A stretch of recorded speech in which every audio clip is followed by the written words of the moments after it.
Lesotho had such a high tariff rate, it's because they produce diamonds, we buy their diamonds, and as a developing economy, they really don't buy anything from the US. So they're not charging the US a 100% tariff. There just happens to be a very large trade imbalance between the two countries. So after Trump presented his made-up trade deficit numbers, the Office of the United States Trade Representative later released its methodology, showcasing a mathematical equation, which critics have decried as, quote, what happens when you ask ChatGPT to make my wrong econ math look more scientific. And while this formula might look intimidating, as many have pointed out, two of the elements cancel each other out, making it nothing more than a trade deficit with the particular country divided by the country's exports. Now, I want to emphasize this point. The tariffs listed in Trump's chart are not the tariffs that countries were charging on U.S. imports. A tariff is a tax on imported goods. But by the Trump administration's own admission, the percentages were, quote, tariffs charged on USA, including currency manipulation barriers. So theoretically, they are adding together tariffs and quantified trade barriers somehow.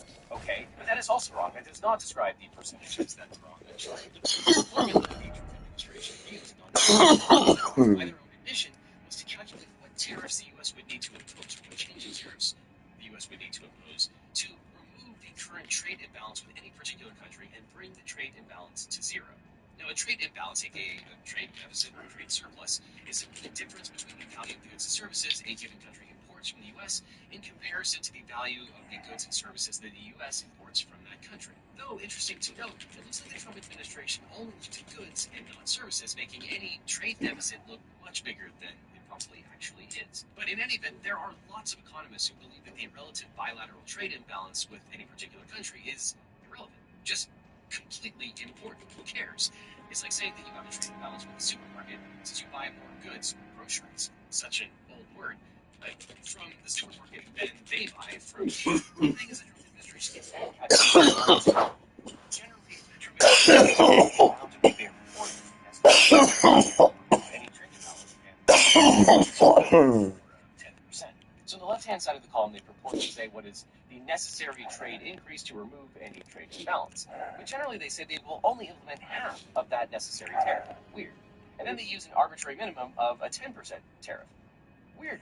And then they apply the minimum tariff of 10% even when the U.S. has a trade surplus with that country, meaning that that country buys more goods and services from the U.S. than we buy from them. Pundits were appalled at one CEO calling the imposition of, quote, reciprocal tariffs based on incoherent non-tariff calculations as incomprehensible, and another landman seeing it as, quote, the stupidest thing I've ever seen. Another critic described the tariff calculations as exhibiting, quote, blithering, staggering, mind-boggling, jaw-cracking, gums-bleeding stupidity. And adding insult to injury, economists were quick to investigate the academic literature cited in the methodology, which, on close reading, actually shows that Trump's math is off by a factor of about 400%, because of course it is. So they can't even do their own calculations correctly. And as many pointed out, some of the territories targeted by the baseline tariffs, such as the Heard and McDonald Islands, don't even have human populations, but are instead inhabited by penguins. Possibly because they came up with all of this nonsense using AI. So that's fun. Now, if you're using dubious legal authority to destroy the U.S. economy, you want a good lawyer. But if you want a great lawyer, my law firm, the Eagle Team, can help. If you've gotten in a car crash, suffered a data breach, especially if you've got a data breach letter saying your information might have been stolen, or dealing with a complex security issue, we can represent you or help find you the right attorney. And by the way, we don't get paid unless you do, so there's nothing up front. So just click on the link in the description or call the phone number on screen for a free consultation with my team. If you don't understand the legal team, you need the Eagle Team. So go through it. Now, as legal justification for the tariffs, Trump issued declaring an emergency with respect to foreign trade regard to persisting in the United States goods trade deficits under the 1977 International Emergency Economic Powers Act, or IEPA. This act gives the president powers to regulate various financial transactions where there is, quote, any unusual and unjustified threat which has its source in whole or in substantial part outside the United States to the national security, foreign policy, or economy of the United States if the president declares a national emergency with respect to such threat. Now, to take a step back for a moment, the U.S. president has no immediate power to set terms or regulate commerce. Article 1, Section 8 of the U.S. Constitution expressly gives the authority to set tariffs and to, quote, regulate commerce with foreign nations solely to Congress. The president's purported power to impose tariffs must therefore arise from authority expressly delegated to them by Congress. Now, specifically, IEPA states, quote, any authority granted to the president by Section 17 of this title may be exercised to deal with any unusual or extraordinary threat which which has its source in whole or in substantial part outside the United States, to the national security, foreign policy, or economy of the United States if the president declares a national emergency with respect to such threat. And now you might wonder what authority is granted under Section 17.2. Well, that section states that the president may investigate, block during dependency of an investigation, regulate, direct, and compel, nullify, void, prevent, or prohibit any acquisition, holding, withholding, use, transfer, withdrawal, transportation, importation, or exportation of, or dealing in, or exercising any right, power, or privilege with respect to, or transactions involving, any property in which any foreign country, or national thereof, has any interest by any person, or with respect to any property subject to the jurisdiction of the United States. And while IEPA accords a number of powers to the president, such as allowing the president to investigate, block, or regulate, quote, any transactions with foreign exchange with respect to any property subject to the jurisdiction of the United States, it does not explicitly authorize tariffs, which is a significant omission according to legal scholars. In fact, the words tariff, tax, and duty appear nowhere in the statute. So one argument here is that IEPA simply doesn't authorize the president to exercise tariffs. The argument goes that if Congress had intended to delegate its tariff power under IEPA, it could have used tariff terms or set forth a tariff-related process to establish the factual predicate for and appropriate levels of such tariffs, as it's done with other trade statutes, but it didn't do so here. And in apparent recognition of this omission, no U.S. president until now has used IEPA to impose tariffs. Presidents have instead used IEPA to freeze the assets of foreign governments and nationals, to limit export of technology, to ban imports from adversaries, and most recently to ban imports of Russian energy, seafood, and alcoholic beverages. But tariffs. Some states have not tariffs situation. Presidents have traditionally imposed tariffs in response to national security threats using Section 232 of the 1962 Trade Expansion Act. And Trump himself used Section 232 to impose tariffs on steel and aluminum during his first term in office. Trump also used Section 332 of 1974 to impose tariffs against China. So why did Trump now change course and choose to make the tariffs based on this natural emergency?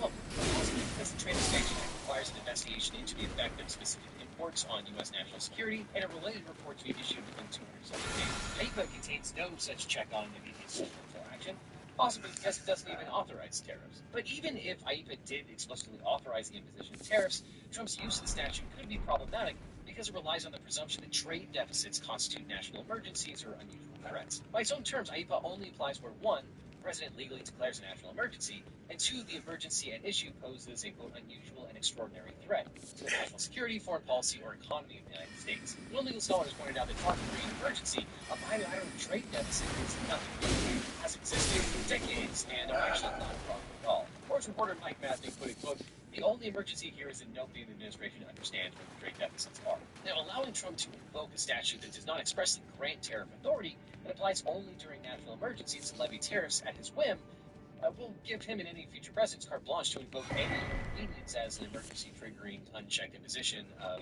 IEPA sanctions. But that being said, the Supreme Court has been particularly loath to remove any kind of presidential power or put in place any check on presidential power. So the implications here are simply tariff violence. Now, in addition to the potential inapplicability of IEPA to justify Trump's most recent imposition of tariffs, other legal doctrines might support the argument that Trump's actions are ultra vires, which is a fancy term for saying that they are unauthorized and therefore invalid. In particular, the non-delegation doctrine might be used to invalidate Trump's IEPA-based tariffs proclamation. This is a doctrine that's based on the constitutional separation of powers principles. The doctrine purports to limit Congress's ability to delegate away its legislative powers to other agencies, and seeks to ensure that legislative decisions are instead made through a bicameral process by elected members of Congress or government officials subject to constitutional accountability. As explained by Justice Alito, quote, the principle that Congress may delegate its vested powers exists to protect liberty. Our Constitution, by careful design, prescribes a process for making law, and within that process there are many accountability checkpoints. To dash the whole scheme of Congress would give away its power to an entity that is not constrained by those checkpoints. The Constitution's deliberate process was viewed by the Great not something that debate. The Supreme Court clarified the non-delegation doctrine in J.W. Hampton v. United States, which held that when Congress does delegate its authority to another branch of government, such as the executive branch, it must articulate a, quote, intelligible principle to which the executive branch must conform to avoid, quote, forbidden delegation of legislative power. A congressional delegation of legislative power is the president execution office, but is the clear agent of the executive department. Courts of traditional intelligible principle standard, upholding delegations of authority of Congress supplies any intelligible principle whatsoever to constrain the delegation's use. And in addition, the doctrine was never particularly consistently used. The Supreme Court hasn't invalidated a federal statute on non-delegation grounds since 1995, and historically there's been a lot of worry that the Supreme Court would use the non-delegation doctrine to strike down the use of presidential power when one party had the presidency and not another, which found some not being dealt with in recent years, similarly to combine non-delegation doctrine. For example, in 2019, Justice Gorsuch, Thomas Alito, and Roberts expressed their interest in strengthening delegation states, and while that decision has Justice Gorsuch, Justice Roberts, and Justice Thomas dissenting, found that the delegation of authority to the Attorney General did violate the doctrine. And just last month, the Supreme Court heard arguments on the content of the doctrine in FCC versus Consumer Research. But to bring it back to tariffs, as one commentator put it, Trump's claims to virtually limitless tariff authority under the IEPA undermine virtually any constitutional constraints on delegation. If the courts are going to impose any limits on executive delegation at all, they have to draw the line here. But again, I would never bet money on this court curtailing the president's power or authority. But another potential avenue that is similar to the non-delegation doctrine is the major questions doctrine. It's a canon of statutory interpretation pursuant to which courts presume that Congress does not delegate issues of major political or economic significance to executive agencies. Theoretically, courts apply the doctrine in service of the constitutional rule that Congress may not divest itself of its legislative power by transferring that power to an executive agency. So the major question doctrine requires Congress to, quote, speak clearly when authorizing the executive branch to make decisions of vast economic and political significance. If there is no such clarity, courts may reject the executive assertion of power. The doctrine therefore prohibits the executive branch from simply relying on ambiguous, open-ended statutes as the basis for sweeping policy changes. Though this doctrine too has been widely criticized for striking down one side's policy preferences and not the others. For example, in 2022 in West Virginia versus the EPA, the Supreme Court cited the major questions doctrine to strike down any Biden administration effort to interpret provisions of the 1973 AIR Act to allow the EPA to regulate gross emissions. In doing so, the court stated that, quote, in certain extraordinary cases, the separation of powers principles and a practical understanding of legislative intent make us reluctant to read into ambiguous statutory text the delegation claimed to be lurking there. The agency instead must point to clear congressional authorization of power it claims. The Supreme Court also used the major questions doctrine, which Justice Gorsuch has praised as, quote, a vital check on expansive and aggressive assertions of executive authority, as Biden's use of emergency power for his COVID vaccine mandate, evictions moratorium, and student loan forgiveness. The major questions doctrine has received a lot of criticism in the past, and as law professor Steve Flanagan describes in his great newsletter, One First, quote, one of the most common criticisms of the major question doctrine has been its subjectivity.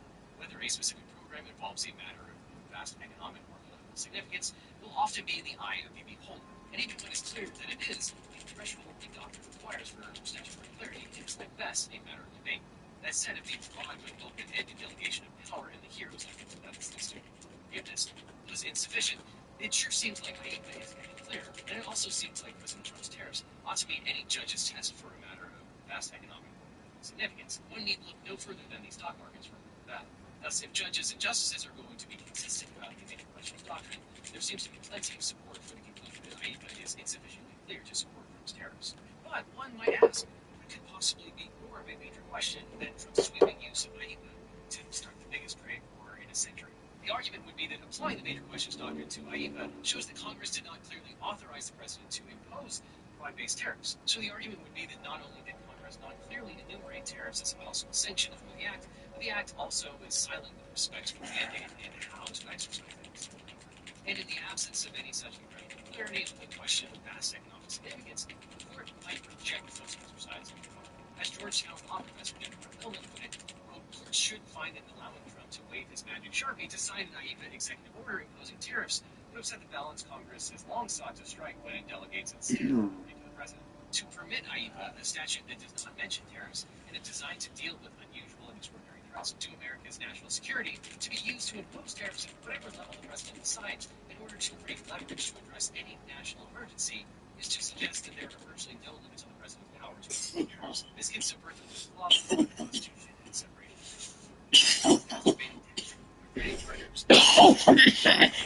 now, so far,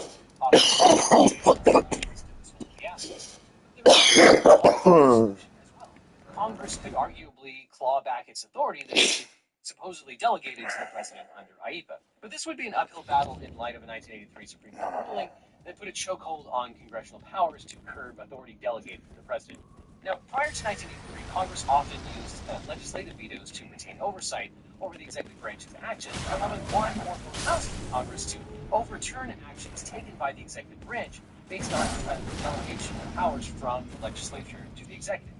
But in INS versus Trotta in 1983, the Supreme Court struck down a one-house legislative veto as unconstitutional, effectively clawing back the congressional power to override executive actions delegated to the executive branch by Congress, because the unilateral vetoes violated the principles of bicameralism, requiring passage by both houses of Congress, and presentation requiring the president's signature. So long story short, as a result of that case, the invalidation of an executive exercise of delegated authority generally requires a two-thirds majority vote in both houses of Congress, because they have to override the presidential veto. And here, while there is some indication that some Republican lawmakers might cross party lines, including Rand Paul's recent criticisms of the new tariffs as unconstitutional, there is little reason to believe that a measure of volume heard by so it may, in fact, be the case that those wishing to challenge Trump's exercise of tariff power would have better chances in a courtroom. And in a turn of events that will surprise no one at this point, a storm of lawsuits immediately followed Trump's Liberation Day tariffs. The day after, on April 3rd, Emily Lane Paper, doing business as Simplified, filed a lawsuit against the Trump administration in the United States Florida, based on Trump's prior imposition of tariffs on all imports from China. In conjunction with the Use of Race Alliance, a libertarian nonprofit, the lawsuit challenges Trump's unlawful use of emergency powers to impose tariffs on the grounds that, among other things, IEPA does not authorize the imposition of tariffs, and two, Trump's attempted imposition of tariffs under IEPA violates the delegation doctrine. It is particularly interesting to look at the media's response to all of this as global markets have roiled. With 364 news platforms covering the tariffs, about 35% were left-leaning, 40% were on the center, and 25% came from the right. And when you examine the headlines, you start to see some very different frames emerge that shape how readers interpret and understand the events that are unfolding. On the right, the most common theme is to describe the ongoing events as a panic, which places emphasis on how investors are reacting and possibly irrationally. This is in contrast to the left, where the word meltdown is more commonly used, suggesting a catastrophic disaster. And then from the center, we see a greater emphasis on potential future consequences like economic nuclear winter or the U.S. Federal Reserve cutting interest rates. And the headlines that you read first have immense power to shape how you understand the news. And that's why I like to get the news from as many angles as I can, which I do with the help of today's sponsor, Ground News. Ground News is a website and app developed by a former NASA engineer on a mission to give readers an easy, data-driven, and objective way to read the news. And right now, they're offering legal eaglets 40% off their unlimited Access Vantage subscription. You can scan the QR code or use the link in the description to get a discount for a limited time. Because Ground News gathers related articles from across the political spectrum, so it's bias and coverage. Every story comes with a breakdown of political bias, factual reporting, all backed by ratings from 3 independent news monitoring organizations. One of my favorite parts is their bias comparison feature, which highlights specific differences in reporting across the political spectrum. This can be especially helpful when reading stories from sources you've never heard of, where there's no telling who owns it or what agenda they might have. I also love their blind spot feature, which shows you stories that are underreported by either side of the political spectrum. Like this related story of JP Morgan CEO Jamie Dimon warning that Trump's liberation tariffs could slow U.S. growth and fuel inflation. That story was entirely ignored by right-leaning sources, with 100% of the sources coming from the left and center. This type of analysis helps explain why we often talk past each other, and why some people seem hyper-focused on what seems like nonsense or fake news. But Ground News is my favorite way to get the news, and as a legal eaglet, you can save 40% off the Ground News Vantage subscription, scanning the code on screen or clicking on the link below. This subscription gives you unlimited access to every feature, including the Bias Insight tool, one-stop feed, and by subscribing, you'll support an independent news platform working to make the media landscape more transparent. So click on the link below or scan the code today. And after that, click on this link over here for more Legal Eagle, or I'll see you in court.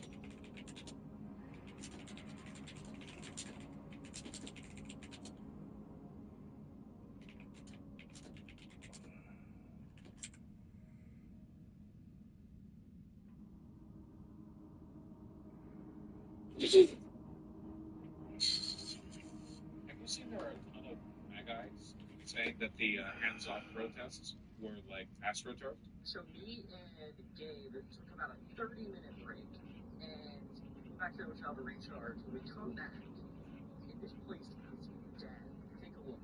Like, not a single protester inside. And just 20 to 30 minutes ago, it was completely packed with protesters. two things. Either A, they were paid and their time was gone, they're off work, they get together. Or B, they're literally just a cult and they all left at once. Fellas, is it cultish to leave an event when the event is done? Yes? No, okay. Leaving this quickly after a protest is pretty cringe, though. Well, to be fair, do you trust him when he says it's been 20 minutes and now no one's here? Because it takes more than 20 minutes to clear out a crowd of like 200,000 people. So you probably shouldn't trust him at the face value of it. But there have been a lot of people, a lot of cons I've seen on social media arguing with the dude. There were like a million protesters across the states. It was like, what was that video in New York? Hold on, let me find it.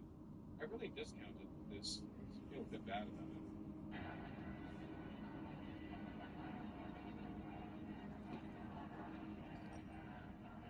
That's pretty damn good.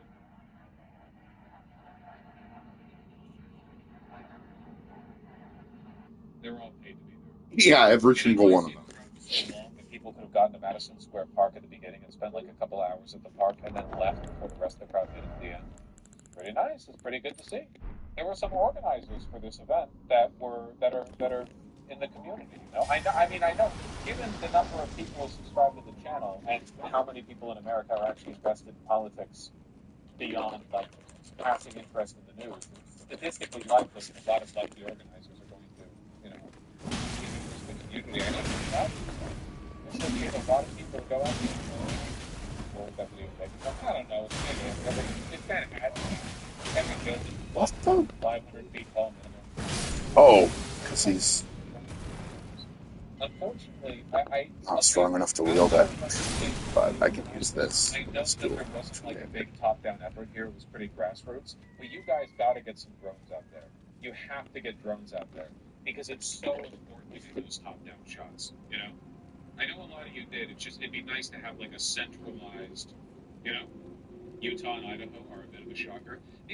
One of the big things that we really need to start pushing for is way more participation in red areas because you can't like Republicans don't give up on blue states, right? Like Republicans have been really aggressive in pushing for California and New York City, or sorry, New York, even though like it's not likely, right, that they're going to get it federally, but they might get a seat or two in the House. But it seems like Democrats will just stop investing once a state is red. They've given up on Florida. They've given up on the Bible Belt. They've given up on Texas. It's really important to get out there. Not just these cities either. It was like Asheville. Yeah, Asheville. They had a big old protest there too. Asheville's blue. Yeah, no, I know. Like the city of Asheville is blue, but I'm saying like it's important to get out there and be aggressive outside of that. I don't know, the Democrat strong. Don't you think this will not make a change? Well, I don't know. Why don't you go? Fuck yourself. What do you mean? What don't you think this is? I'm sure. What do you think? Did you attend any of these? What do you find from the comfort of your seat? You know what he means. Yeah, I do know what he means. I reject the insistence that like cynicism or pessimism or whatever you want to call it, looking at stuff like this from a distance can be even remotely productive. Like you have to. This jumping is so annoying. It's just to get like. If you're like, well, it probably won't be enough, then you've already lost. This was in Minot, North Dakota. 250, insane for the size of the state. 250.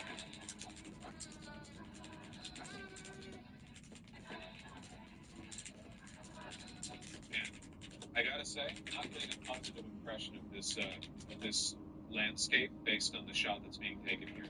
This strip mall parking lot. A lot of places just don't have like town squares, I guess. Bosch is going civil engineer mode again. Not just civil engineer mode, but like legitimately, it is so much easier to organize a protest when you have a big walkable city like town district that you can move through, rather than like where's the town center? Where should we hold a protest? Well, there's a lot of space in the Lowe's parking lot, right next to the 16-lane stroad that cuts the town in half. And everyone has to drive here, and then everyone has to walk 3/4 of a mile to their car. Here's the protest in my city destroyed. They were pretty good. Yeah, see, this is what I mean by drone video. You can't really tell how big the crowd is from here. How deep is that crowd? Now, I have seen drone footage of the Detroit crowd. It was pretty deep. It was a big crowd. But it's hard to tell from the, you know what I mean. This is Shelby, North Carolina, Deep Red County.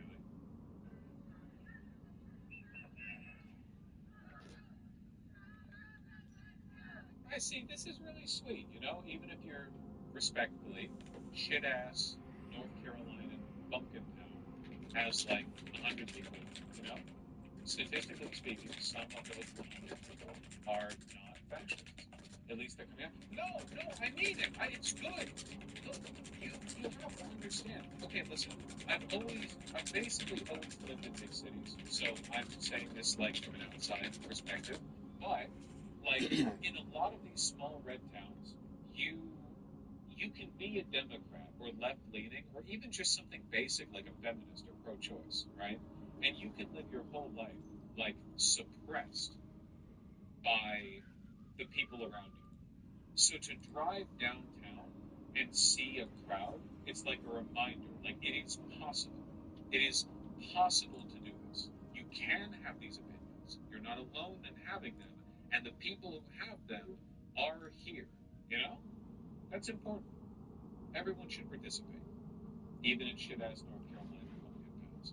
And it makes you a lot more brave for participating. You know? It's easy to jump in on the NYC protest, right? Because you're like, ooh, I'm a New Yorker. Hey, I'm a New Yorker. I'm going to hit that bodega. Oh, look at my shoes. Oh, I have a contemporary pants styling. Look at the flared pants. Hey, I'm walking here.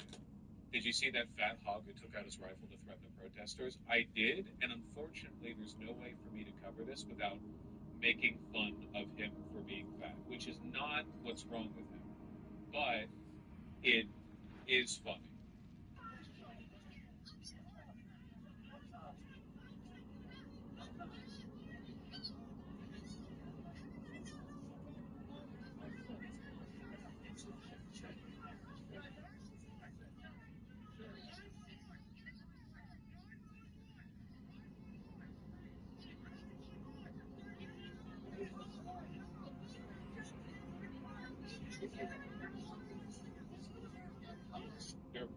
The protesters are blocking traffic. Let me. What? What? Why is he? Yeah. Why is he declaring 911? Like, what is it? Like, you pull out your gun? Do you have a phone? What are you doing? Also, maybe get a larger hoodie or like bigger pants. I don't know. He's telling his wife to call, but he's like shouting in the other direction, and his wife already has the phone, and he shouldn't have brought the gun out. And also, what the fuck is happening?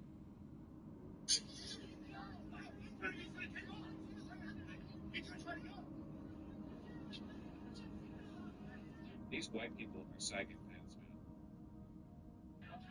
That's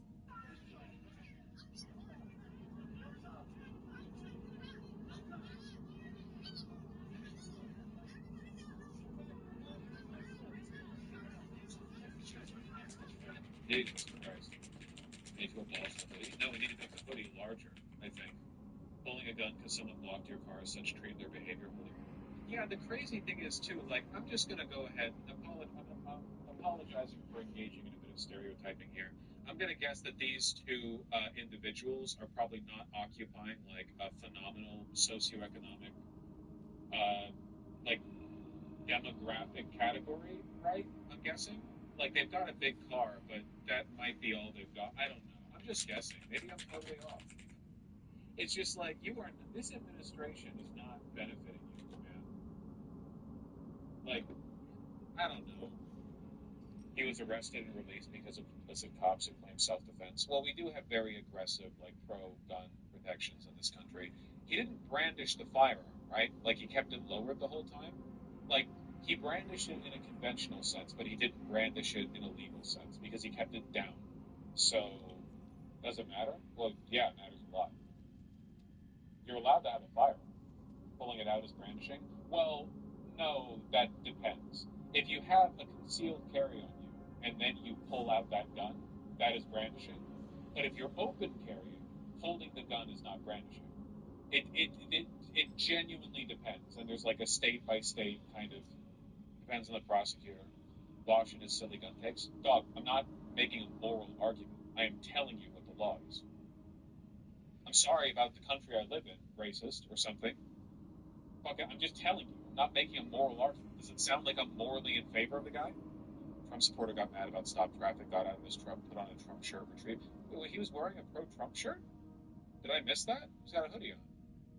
Is the shirt the little layer of blue in between the gun and the hoodie?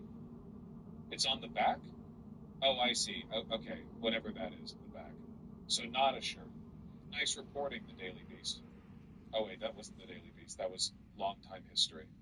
Nice reporting at longtime. everythingapp.com.org.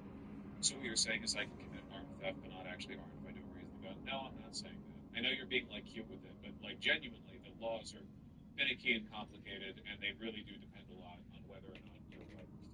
I'm not defending the law here, okay?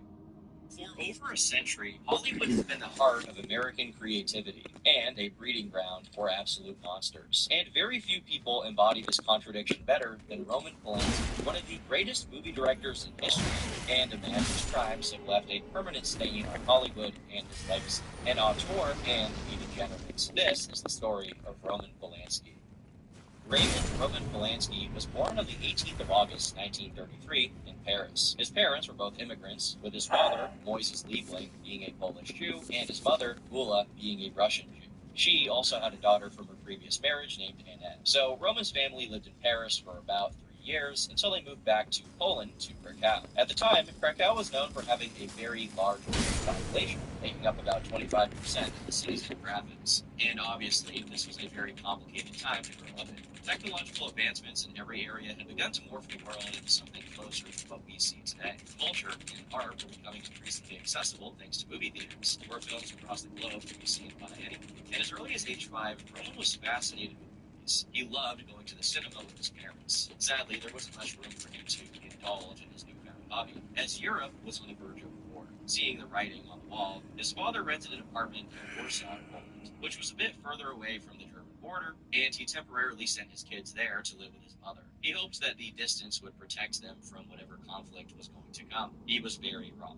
On the 1st of September, 1939, Germany invaded Poland, and with the help of the Soviet Union, the country fell in just 35 days. Warsaw was not spared, first being bombed by the German Air Force, and then trampled on foot. Roman and his half-sister spent their days during this time hiding in a bomb shelter. Luckily for them, the initial invasion didn't hurt them too much beyond completely destroying their home, which, while obviously pretty awful, is about all they could ask for when on the front lines of such a conflict.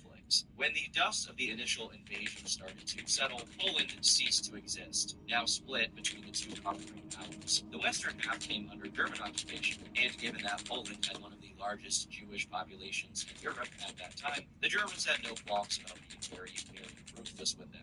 The local Jewish populations were forcibly displaced, and when Roman's family returned to Krakow in search of normalcy, they were relocated to a newly constructed Jewish ghetto. To clearly mark them, they were forced to wear white armbands with the Star of David. But Roman, at 6 years old at the time, didn't quite feel the full brunt of the occupation yet, as he was bravely allowed to return to school. That is, until Jews were completely banned from the education system. But while he was at school, his love of movies was really strengthened when he first saw an epedioscope, which was essentially a precursor to modern overhead projectors. He became obsessed with allegories, and as he was slowly deprived of other pleasures in life, including simple freedom of movement, this remained one of the few things he had to cling on to during this very, very hard time. But life in the Jewish ghetto only got worse. The orders from Berlin became increasingly tyrannical. Firstly, like I said before, they deprived Jewish children of the ability to attend school, and then they started confiscating Jewish families' property. Eventually, the entire ghetto was walled off from the outside world, further restricting the freedom of movement of all of the people that had been put there. At that point, the only people who could ever leave the ghetto were essential workers, who could only go to and from work with explicit approval from the German authorities. At this point, the Germans were in the second phase of trying to dehumanize the Jewish population, beating them regularly, and sometimes much worse than that. I was absolutely aware of what was going on, particularly when I saw a woman shot in front of me in the street by a young German officer. She was pleading with him in Yiddish, which I did not understand.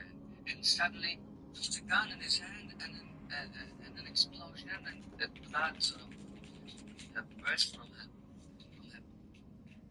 back, but not very high, just, it was like a bubble of blood.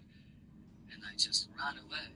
I remember it very well, of course. I remember everything. As you can imagine, it's hard to be an adventurous, outgoing kid in these kinds of circumstances, but Roman was determined to find a way. According to him, he would sneak out at night, peering through a hole in a fence to see anti-Jewish propaganda movies that were being shown in the town square. Even though these movies were explicitly trying to spread a negative sentiment about him and his people, he didn't seem super bothered by it, as he was purely just mesmerized by the medium of film. But he would soon find an even better way to be rebellious. According to Roman, he found a gap in the wall that had encircled the ghetto that he could slip in and out of unnoticed at certain times. Despite the inherent danger, he started leaving his enclosure to walk around and experience an ounce of freedom, while also being fully aware that even at such a young age, if he were found, he probably would have been shot on sight. For years, the ghetto continued to operate, and the conditions only got worse month by month. At a point, Moises foresaw that this was going to be the end of them, so he plotted a way to get his family to safety. He paid a hefty sum of money to a non-Jewish family with the last name Wilkes in exchange for them taking in Roman. And time was definitely of the essence because the Germans were currently planning their first official raid of the ghetto, during which Jews would be rounded up and sent to concentration camps. At the time, the Jews weren't aware of the camp's existence, but they did know that there would be some kind of raid, and given that the conditions in the ghetto were only getting worse and worse, they figured that something bad was probably going to happen. So, Roman's family did what they could to protect their son. First, Roman was brought to the Wilkes family apartment by his mother, who was an essential worker so she could leave the camp. She then returned to the ghetto, having promised Roman that she would come back to pick him up and take him back once the raid was over. However, Roman's mother, Bula, would never return.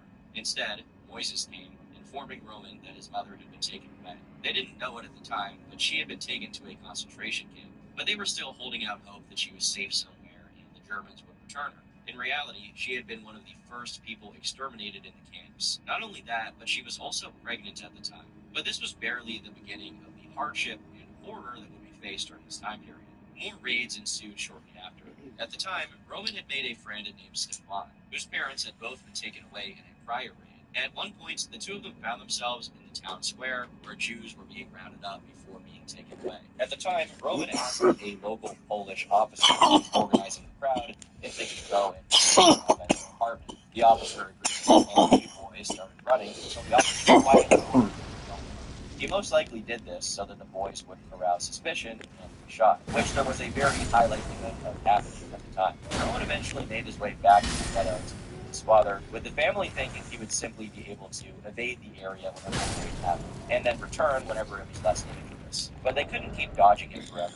On March 13, 1943, the Germans executed the final raid of the ghetto, during which it was completely cleared out. Moises got Roman out by cutting a hole in a chain-link fence, sending him off to run back to the Wilkes apartment. According to Roman, at first, he hesitated as he ran back to the crowd to see his father being carried off, who apparently told him to run, fearing that someone would realize that they were related, and then Roman would also be taken away. And so Roman did in fact leave, and he went to live with the Wilkes for a decent amount of time. While there, he could finally watch real movies again, further fueling his love for the craft. As the war progressed, he bounced between a few other families, but unfortunately, he wouldn't be able to just endlessly indulge in this passion as much as he wanted to. During this time, he had to bounce between a few other families who would take him in, eventually ending up with the Apollo family, who lived on a farm and didn't have any electricity. So, no movies for him. But at the very least, the family apparently treated him well. At some point in 1945, as Germany was being pushed out of Poland, the cottage he was living in was bombarded, and he actually received shrapnel wounds on his left forearm. On the 7th of May, 1945, the German Reich signed an unconditional surrender. Poland had been liberated by the Soviet forces sometime prior, and while it would essentially become a puppet state of the Soviet Union, for the time, there was still plenty to celebrate. Jews, Slavs, and other political prisoners were freed from concentration camps, and for the first time in over half a decade, the young Roman, now just shy of 11 years old, finally had a chance to breathe. He was then found by his uncle Stefan, who forced Roman to move in with him. Roman wasn't a big fan of this, finding the structured life his uncle provided. How is that? As a result, he was eventually sent to live with his other uncle, David, who himself had been a capo at a concentration camp. For a little bit of history, a capo was basically a Jewish prisoner who was tasked with supervising other prisoners. While Roman stayed there for a while, living with someone who would work for him unwillingly, apparently didn't really sit well with him. But eventually, he could leave his uncle for good, because at some point after the war, Moises reemerged after having survived a concentration camp, which was where he had been detained after the last raid on the ghetto. He was subsequently cared for in a U.S. military base until he was nursed back to health, at which point he returned to his home city there is to a seek out his son. have to be able to get across there. Although it wasn't a complete. It's never going to be worth the 2 arcs traveled a lot and like 20,000 runes, but time spent with his son. On top of that, he eventually found and married a Catholic woman named Wanda, who was generally disliked by the rest of the family, Roman. Still, when Moises eventually changed his legal name to Reichard, it wasn't all bad, though. While Richard was paying for Roman to live alone, he also helped with his education. At the time, he was basically illiterate due to missing out on proper education for the entirety of the war, so he had a lot of catching up to do. But learning how to read wasn't a priority at the time. He was also interested in another kind of education. In Roman's own words, movies were becoming an absolute obsession with me. I was enthralled by everything connected with cinema, not just the movies themselves, but the aura that surrounded them. I loved the luminous rectangle of the screen, the sight of the beam slicing through the darkness from the projection booth, the miraculous synchronization of sound and vision, even the dusty smell of the tip-up seats. More than anything else, though, I was fascinated by the actual mechanics of the process. In particular, Odd Man Out, a 1947 film noir, managed to really keep his attention. Its dark atmosphere and mature themes fascinated him, serving as heavy inspiration for one of his later works as an adult. And truly, every facet of filmmaking seemed to be appealing to Roman, including the on-screen talent. In his biography, Rowan mentioned joining the Boy Scouts. One day, when they were around a campfire, he ended up having the opportunity to act out a peasant monologue. Now, this is a super dated concept in today's world, but a peasant monologue is essentially someone acting out the existential struggles of the common man. These dang pills, bro. The doctor gave me pills. Get off my lawn. That kind of thing. Essentially, it was just a way for people in the lower rungs of the caste system to voice their discontent with being there. And through this monologue, Roman discovered that he actually really liked acting. And so he decided to pursue that, managing to get some actual roles. For example, he was given a job on a children's radio program called Mary Gang. And before long, he started performing at the Young Spectators Theater. And then he got to perform alongside professional actors at a festival of Soviet plays in Warsaw, where he actually won a prize for his performance. But at the same time, Roman was still a kid, and as a result, he wasn't all about work. One of his greatest passions at the time was actually biking. He often journeyed upwards of 150 miles using nothing but his old bike, which was barely kept together. But he did dream of one day getting a proper racing bike, regularly trying to scrounge up enough money to one day get one. And so, when that one day apparently came, he was very excited. While perusing the flea market one day, Roman came in contact with a man named Janusz Juba. They talked about the upcoming bike race, where Roman really wanted to take part, and the topic of bikes came up. Janusz claimed to have a high-quality pre-war bicycle, a very prized possession at the time. Roman jumped on the opportunity and asked if he could buy it. So they set up a time to meet by an old area shelter.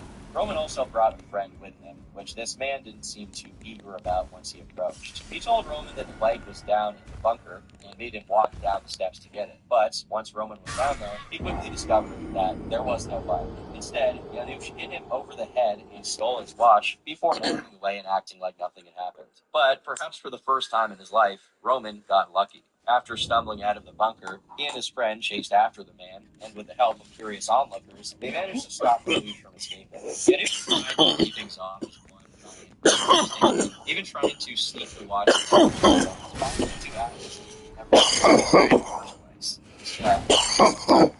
Meanwhile, due to a concussion.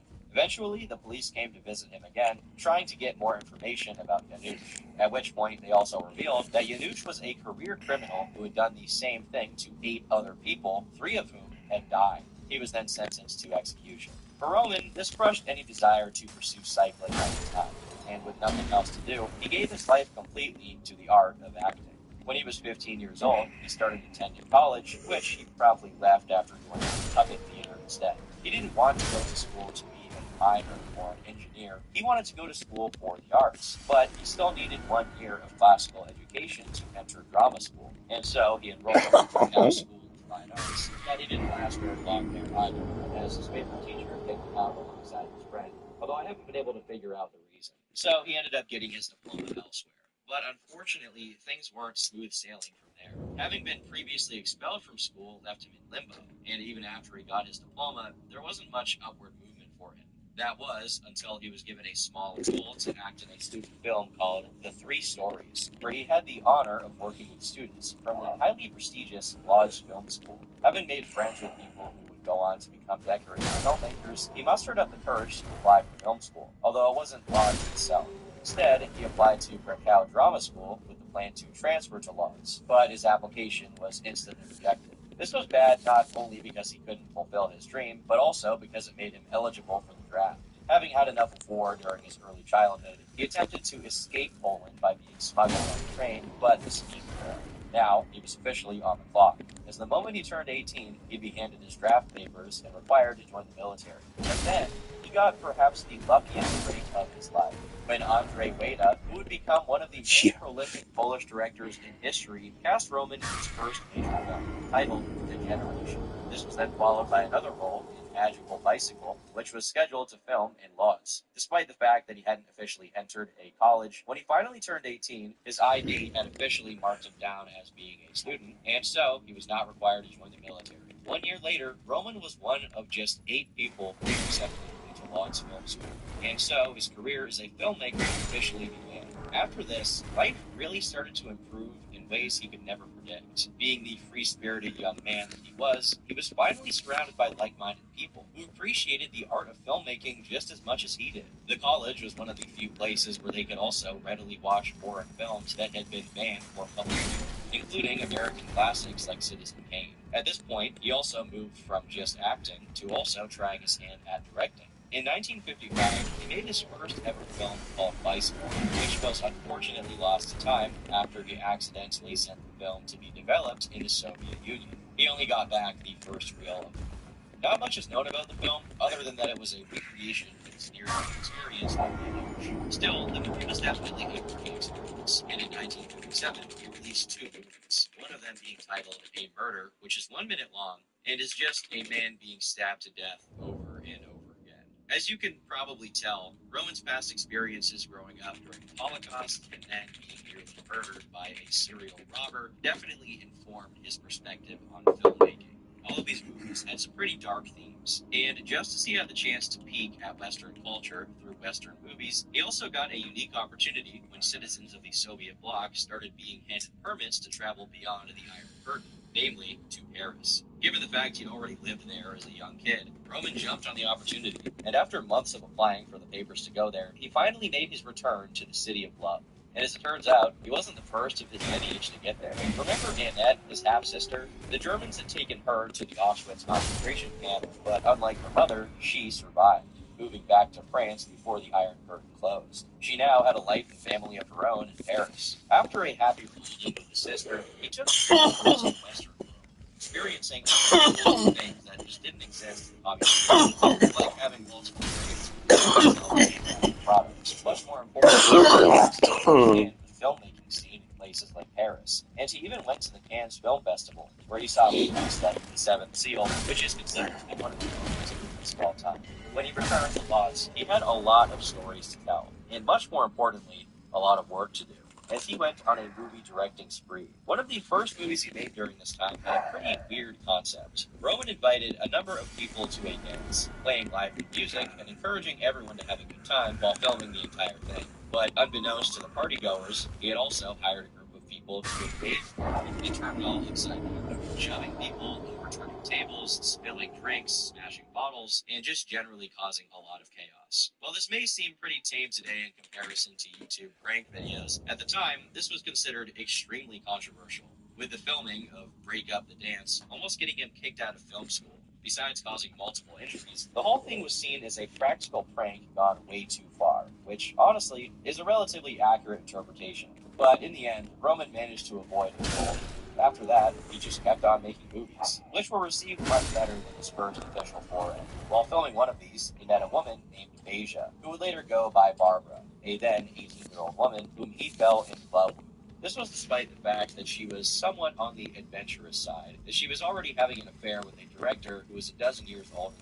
But Roman was around 24 at this point and didn't really care. They married in 1959, the same year she starred in his diploma film titled When Angels Fall. She continued to star in a number of his movies.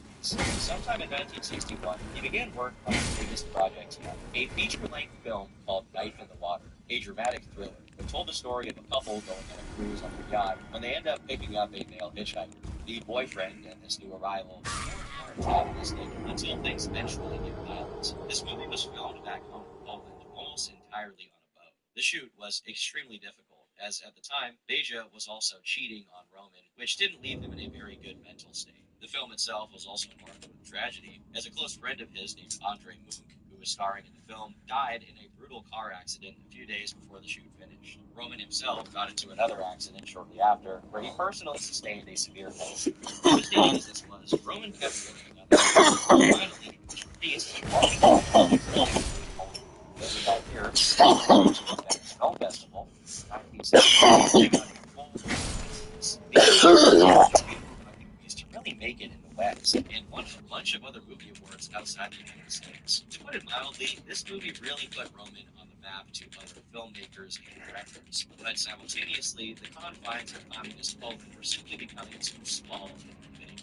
He left the country for Germany in spring of 1962, planning to never return. By now, his relationship with Beja was well and truly over, as she was jumping from one affair to another, so their divorce was finalized at some point while he was in Paris. Wow, those Despite his fucking early eyes. success in the film world, he returned to Western Europe completely broke, and he basically had to do jobs with his friends to make ends meet. This was before his first movie played in Venice, meaning he didn't quite have the social capital to just get wherever he wanted. After it started gaining popularity, he definitely took advantage, personally presenting his film.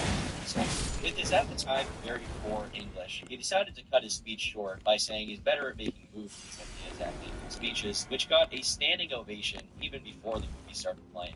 20th Century Fox likes the movie so much that they offered to buy the rights to the film to remake it for the American audience. But Roman passed on the opportunity, seeing the idea of a remake as being laughable. So he left the United States and went right back to Europe. At first, he went to Paris, but as the city of London was swept by a movie renaissance, he decided to cross the English Channel. And there, he started working on his second full-length feature and his first English-speaking film, Repulsion, a thriller about a woman named Carol, who, to make things brief, has a fear of interacting with men, goes on a trip to Italy, hides in her apartment, and starts experiencing hallucinations before descending into total madness. Bosley Crowther of the New York Times wrote about the film, saying, "An absolute knockout of a movie in the psychological form has been accomplished by Roman Polanski in his first English-language film. It is the British-made, French-played Repulsion, and it opened here Saturday. Prepare yourself to be demolished when you go to see it. And go you must, because it's one of those films everybody will soon be buzzing about." And Bosley was right. The movie made around $38,000, which is $383,000 in today's money. Similar to his film school exploits, it also spawned some controversy, being the first movie in history to pass a depiction of a sound-only female orgasm by the British Board of Censors, and one of the first films to portray schizophrenia, although its accuracy and sensitivity around the subject could be somewhat questionable. Regardless of that, in an age when films were increasingly becoming a way to discuss the darker and more salacious parts of humanity, this was hardly an issue. It was very, very well received by critics. After that, he started directing movies like crazy, making one movie a year for the next 4 years straight, increasingly becoming a well-known name in the world of film. This is where Sharon Tate enters the picture. A producer was attempting to land the young actress a role in one of Roman's movies. While he was initially disinterested, she persisted, and the two fell in love, marrying on January 20th, 1969. Following the production of one of his movies titled The Fearless Vampire Killers, Roman was approached by Robert Evans, a major Hollywood producer, regarding a movie called Downhill. However, when Roman actually entered the man's office, he was instead handed a completely different script. Although he first mistook it for some kind of soap opera, after he read through it, he absolutely fell in love with the screenplay, and he vowed to turn it into a real movie. He moved to America shortly afterward, where he would start working on one of the most financially and critically successful horror movies of its time, Rosemary's Baby. In the movie, Rosemary, played by Mia Farrow, unknowingly marries a Satanist, and the film shows her experience leading up until the end of the movie, at which point she gives birth to the Antichrist. This movie was even more successful than its last, earning $33 million, or around $332 million in today's money, on a budget of around $3.2 million.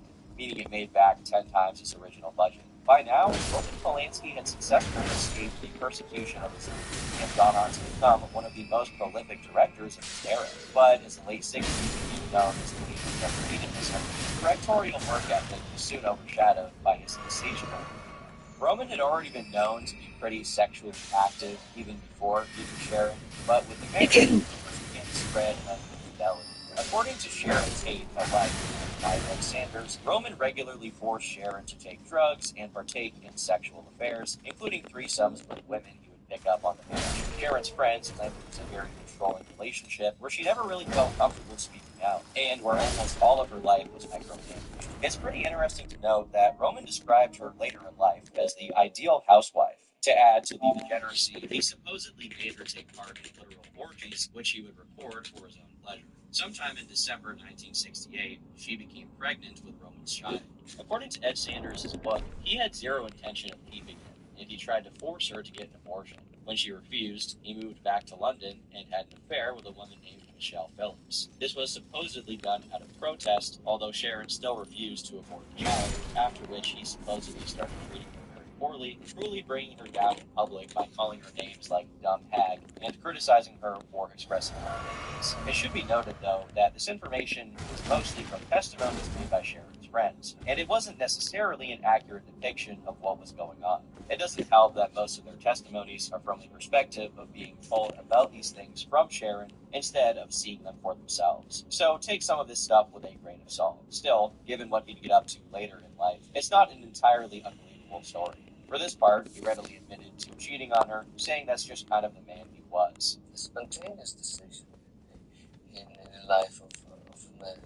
Did it change your ways towards other women? I mean, I get the sense from the book that it didn't really. Well, I was never, 100% faithful. I never intended to be myself, and I knew that the marriage is not going to change me. But we're not fully there yet, because while the two seemingly weren't doing well, he couldn't have possibly anticipated what would happen to her. On August 9th, 1969, while Sharon was in their Los Angeles home with some of her friends, the house was invaded by members of the Manson family.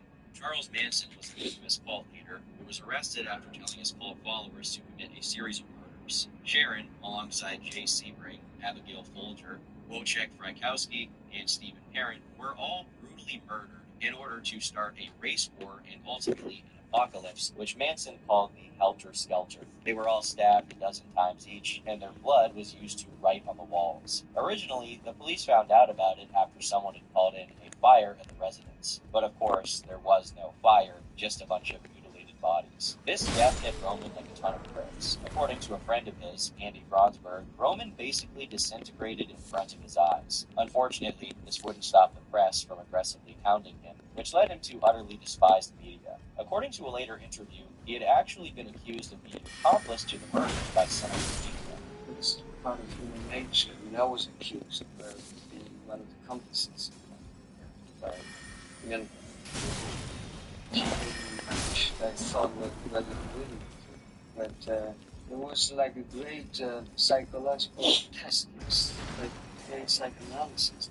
I could see that everyone saw it from his angle, his point of view, and was looking for the culprits in the area which would be somehow related to the way he was thinking. You know what I mean? It was as harrowing and complicated as this entire situation already is, entire conspiracies started to develop that centered around this event. Let's cover the milder stuff first. Sometime after the event, rumors began to circulate that the murders had been captured on video, and that these recordings somehow found their way to the public.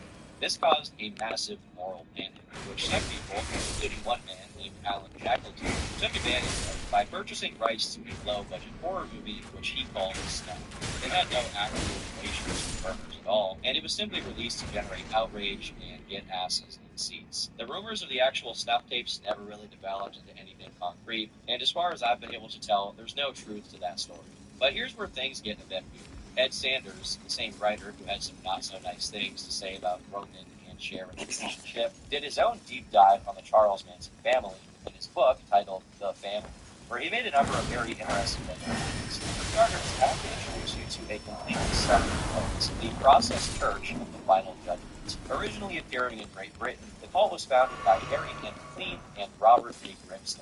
This wasn't the first attempt by them to start some kind of movement, as they had initially combined teachings of Scientology and psychology to start compulsive analysis, which was basically a self-improvement life style philosophy. Once they had enough customers, they started the process in 1966, at which point they started taking on a much more inclusive way. The 25 members started communally in a bunch of apartments before eventually moving to the Bahamas and even to the middle of the Mexican jungle, where they lasted roughly 1 month.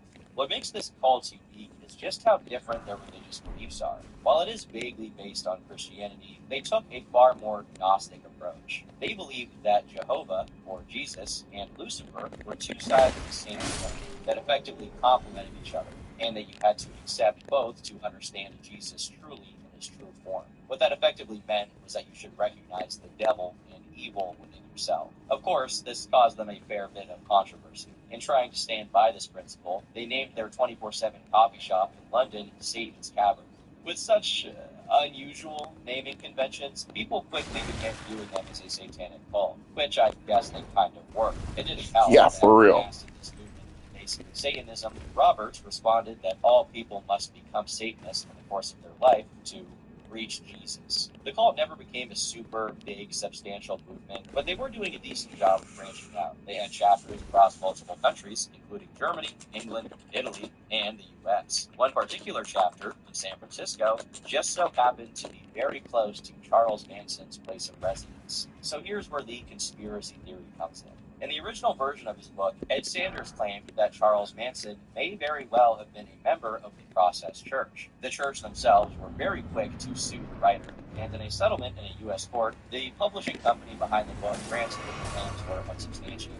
Interestingly, the publishing company in the UK, the lawsuit also hung there, didn't get into the hits. However, they still so here's the thing that interesting. In his book on Sharon Tate, Ed Sanders brought up that there was one loose thread in the whole case, referring to a mysterious satanic cult based in England, which he didn't name, but given the Process Church is based in London and is literally a satanic cult, I don't think there are many options for who he could have been referring to. He claims to have been in contact with a private investigator based in Los Angeles named Larry Larson, according to whom this mysterious cult had hired Manson to kill Sharon because she supposedly had information about the assassination of Senator Robert F. Kennedy after the cult invited Sirhan Sirhan, the man charged with Robert Kennedy's murder, to a bunch of Los Angeles parties where they practiced various rituals. During this, Sharon may have overheard Sirhan Sirhan talking about the assassination, or something. You see, the problem is that there's no super concrete proof that any of this is true. But what we do know is that Ed Sanders did get the chance to interview Manson directly. He asked him point blank if he'd been paid $25,000 by this mysterious cult to murder Sharon, a question which Manson refused to answer. But whether that's because the claim is actually true, or because he was having a regularly scheduled meltdown, That's is right, pretty it's much Celia. impossible to know. After all, Charles Manson was legendary for speaking absolute gibberish in between attempts at sounding kind of intelligent. Still, that's not to say that there's no proven link between the Process Church and Manson at all. The fact remains that the Process Church regularly proselytized in the same neighborhood where Manson lived. While he himself personally denied being a member of the church, it is very possible that he did in fact know about them. There are also some rather weird coincidences, including the fact that Bruce Davis, one of his close followers, just so happened to have gone to London, which was the church's home base in 1968, where he stayed until 1969. While there, he worked with the Church of Scientology. As for the church themselves, they were definitely aware of him, as after Manson was incarcerated, 2 members reached out to him in prison seeking to write an article about him, presumably trying to piggyback off the fact that he was weirdly popular with the youth at the time. This brought out all the wrong kinds of attention, as their ranks swelled with youths that were out and out Satanists, worshippers, or at least admirers of Charles Manson. In a very strange way, there is one more link that kind of ties this all back to Rome. Remember his last movie before the disaster, Rosemary's Baby? Well, at some point after the murders, Ruth Gordon, who played one of the Satanists in the movie, just so happened to sublet her apartment to the Process Church. But of course, that's not necessarily proof of anything, and it could be just a major coincidence. parts of this. As far as I know, that's the only connection between Polanski and the church itself, and it isn't even a direct connection. I will say, I'm basically only scratching the surface of how deep the various conspiracies go. With such a high-profile murder like this, and the fact that it was related to Charles Manson, obviously a lot of theories were abundant at the time, and even since then a lot of people have speculated as to what truly went on, and if there was something deeper there. Some people seem to believe that Rosemary's Baby closely mirrored Roman's own life and rise to fame. In the movie, a struggling actor named Guy and wife Rosemary move to a New York apartment where they meet a same-sex couple. Guy is convinced to make a deal with Satan to ascend to stardom for the price of giving birth to his son. In some people's eyes, this is a parallel to Sharon being ritually sacrificed to make Roman famous. But of course, one of the major issues with that theory is that Roman was already famous by the time that she was brutally murdered, and even before Rosemary's Baby came out, he was already on the path to success. The exact truth behind if there's any link between the process church and all of this stuff, even if it is true, will likely never be fully discovered. But for now, it's probably safe to say that most of the conspiracy theories are not true. Although I will say they're definitely fun to entertain and research. But really, in the end, what mattered is that Roman had just lost his wife and unborn child, and he quickly fell into some serious grief.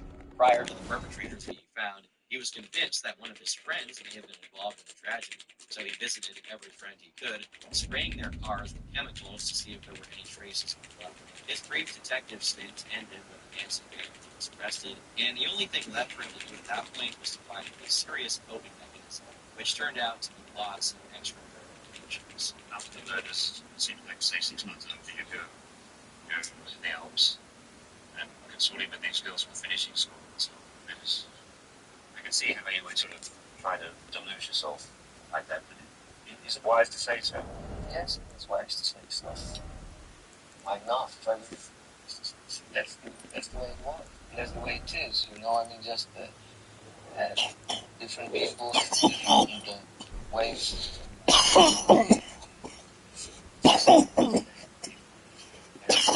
react in different ways.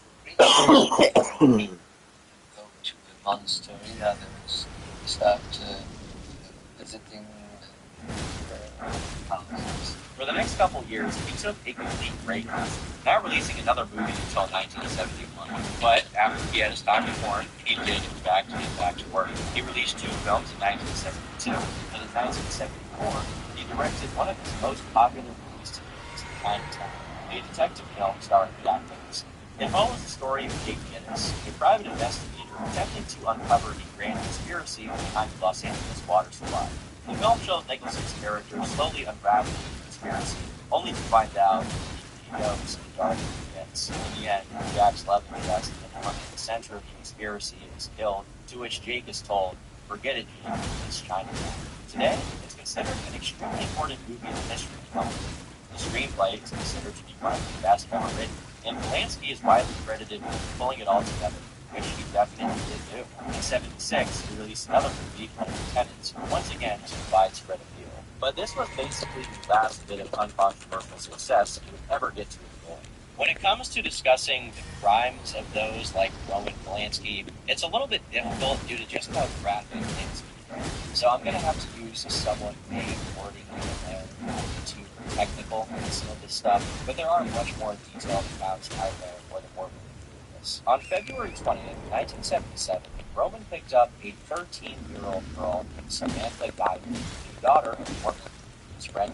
He had asked her mother if he would take photos of her for the French edition of Vogue, which she agreed to. He drove her out to the hill, and she started posing for him. He took a bunch of pictures, during which he told her to change her clothes in front of him outside. He took multiple photos of her with her clothes off. Samantha returned home, neglecting to tell her mother about what had happened that day. According to a later testimony, she said she didn't want to have photos taken of her, but Roman insisted, reaching out for another photo shoot. On March 10th, Roman took her to the home of an actor friend who had starred in his most successful film, Jack Nicholson. At the time, Nicholson was away on a ski trip, leaving the house empty apart from his girlfriend, Angelica. He poured a glass of champagne for all 3 of them. They all had a drink before Angelica left them alone because she had to go to work, at which point they resumed their photo shoot. This photo shoot soon evolved because when it started being late, Roman decided to opt in away from her, which was a recreational drug that was common in Los Angeles at the time, breaking up the tablet and even giving a piece to the 13-year-old. From there, he took more photos of her before selling. It wasn't until later he finally agreed to take her home. She put on some clothes and took the rest she'd brought in her hands, running off to the car, unwilling to even make eye contact with any elevator. Roman wasted time talking to her while Sam was already waiting in the car. As she was left to stew on what had just happened, she started crying, to the confusion of Roman when he returned. He then started driving. As they were driving, he brought up how he had brought photos from the first photo shoot, and he asked her if she didn't want any of these pictures to be shown to her parents. But she said she was fine with all of them being shown. Keep in mind, this would include the topless pictures. Then, just as they were about to pull into her house, he asked her to keep the entire incident a secret. For her part, she had no intention of talking about any of it at all. If anything, she regretted causing problems with her mother. When they got back home, she basically turned into a vendor, while Roman just casually talked with Sam's family.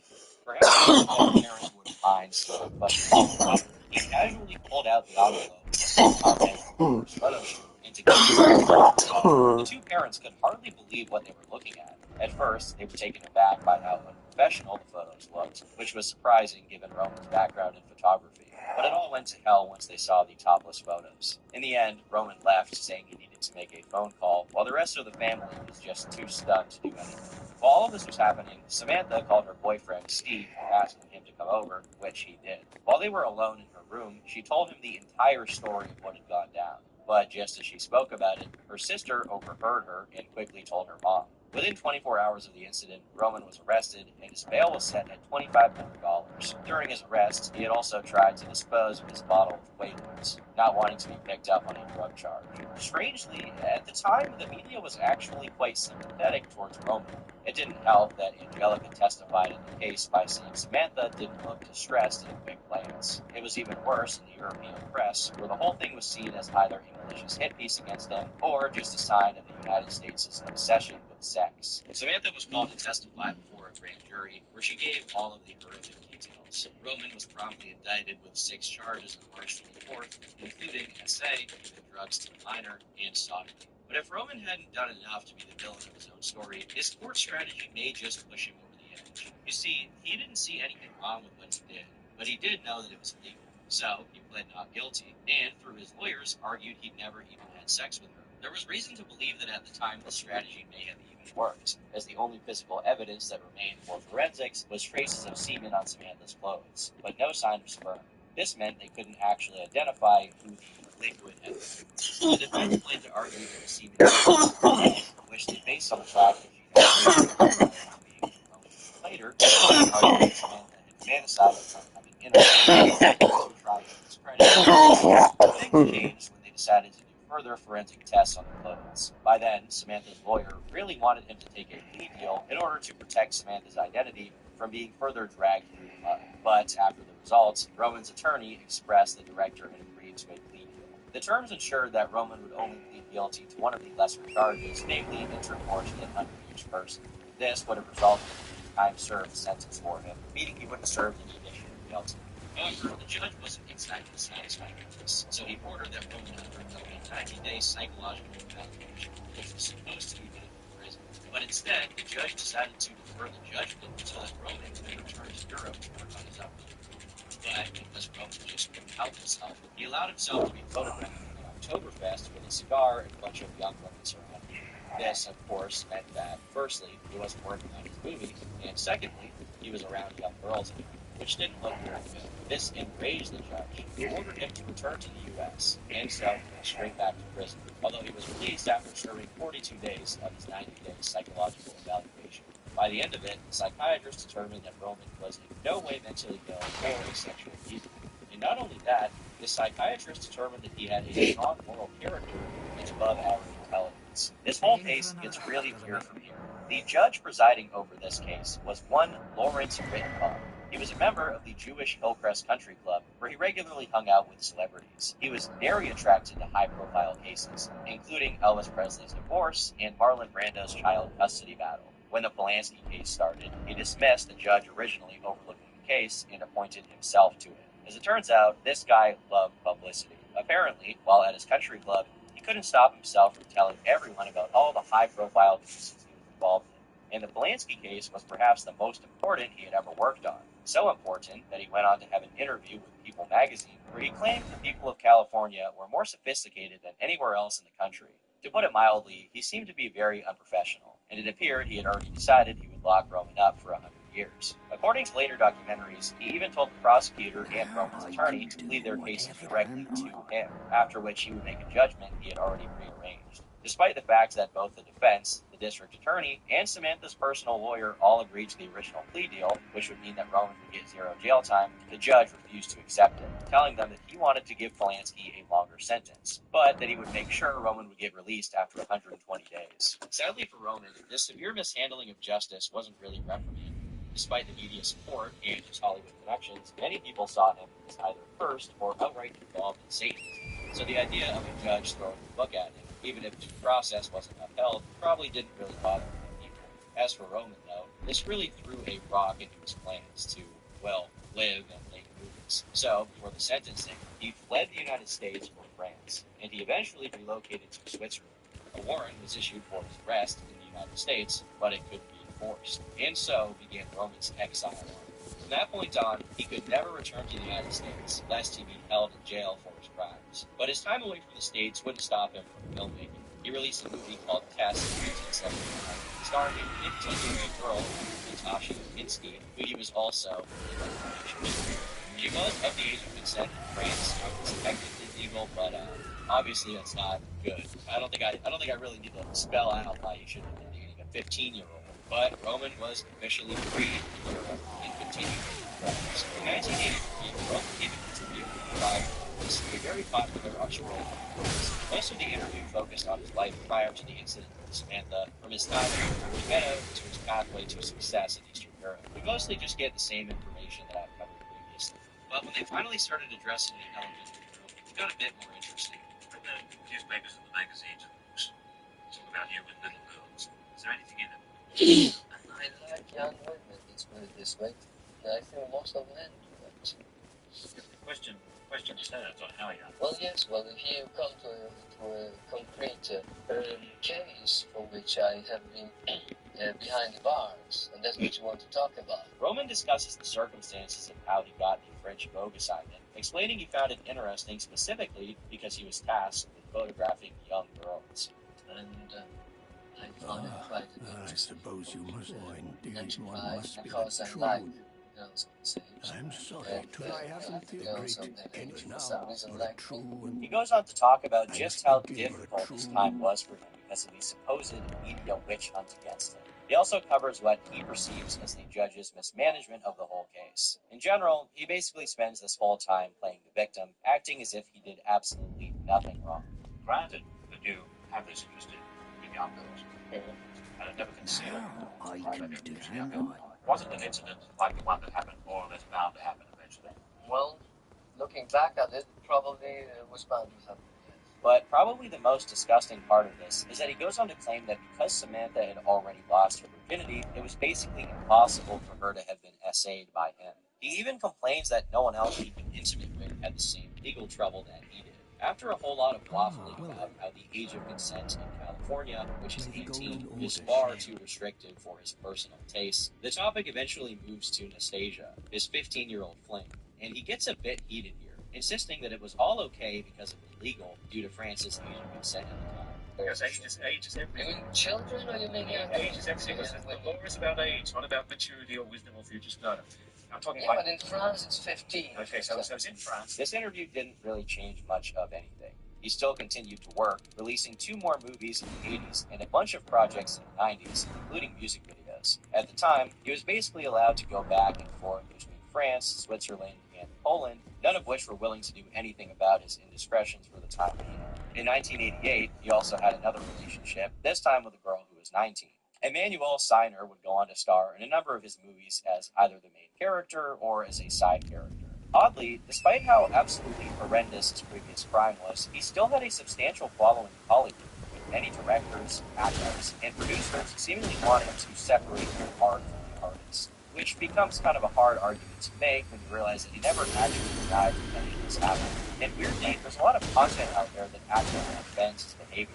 One of my sources for this video is a book titled Roman Polanski, Life in Exile, which basically chalks up Roman's crime to a cultural difference, claiming that European culture permits such behavior, and that considering Polanski was always openly into young women, this was hardly out of the ordinary. And I quote, he had always liked young, beautiful women, but in what he considered to be European religion, never feeling there to be any moral question with regard to such affairs, consensual sex was always allowed. He didn't ascribe to American laws that prohibit one from sleeping with a minor. What can be said for certain is that Polanski was held accountable for breaching American laws, and now and forever he would have his name attached to some hideous service events in American history. He would never, in the eyes of the average American, be able to win his connection. In fairness, there's no denying that the court proceedings were basically a sham trial. The judge was obviously incredibly biased and was ready to be a borderline criminal to throw the book at him.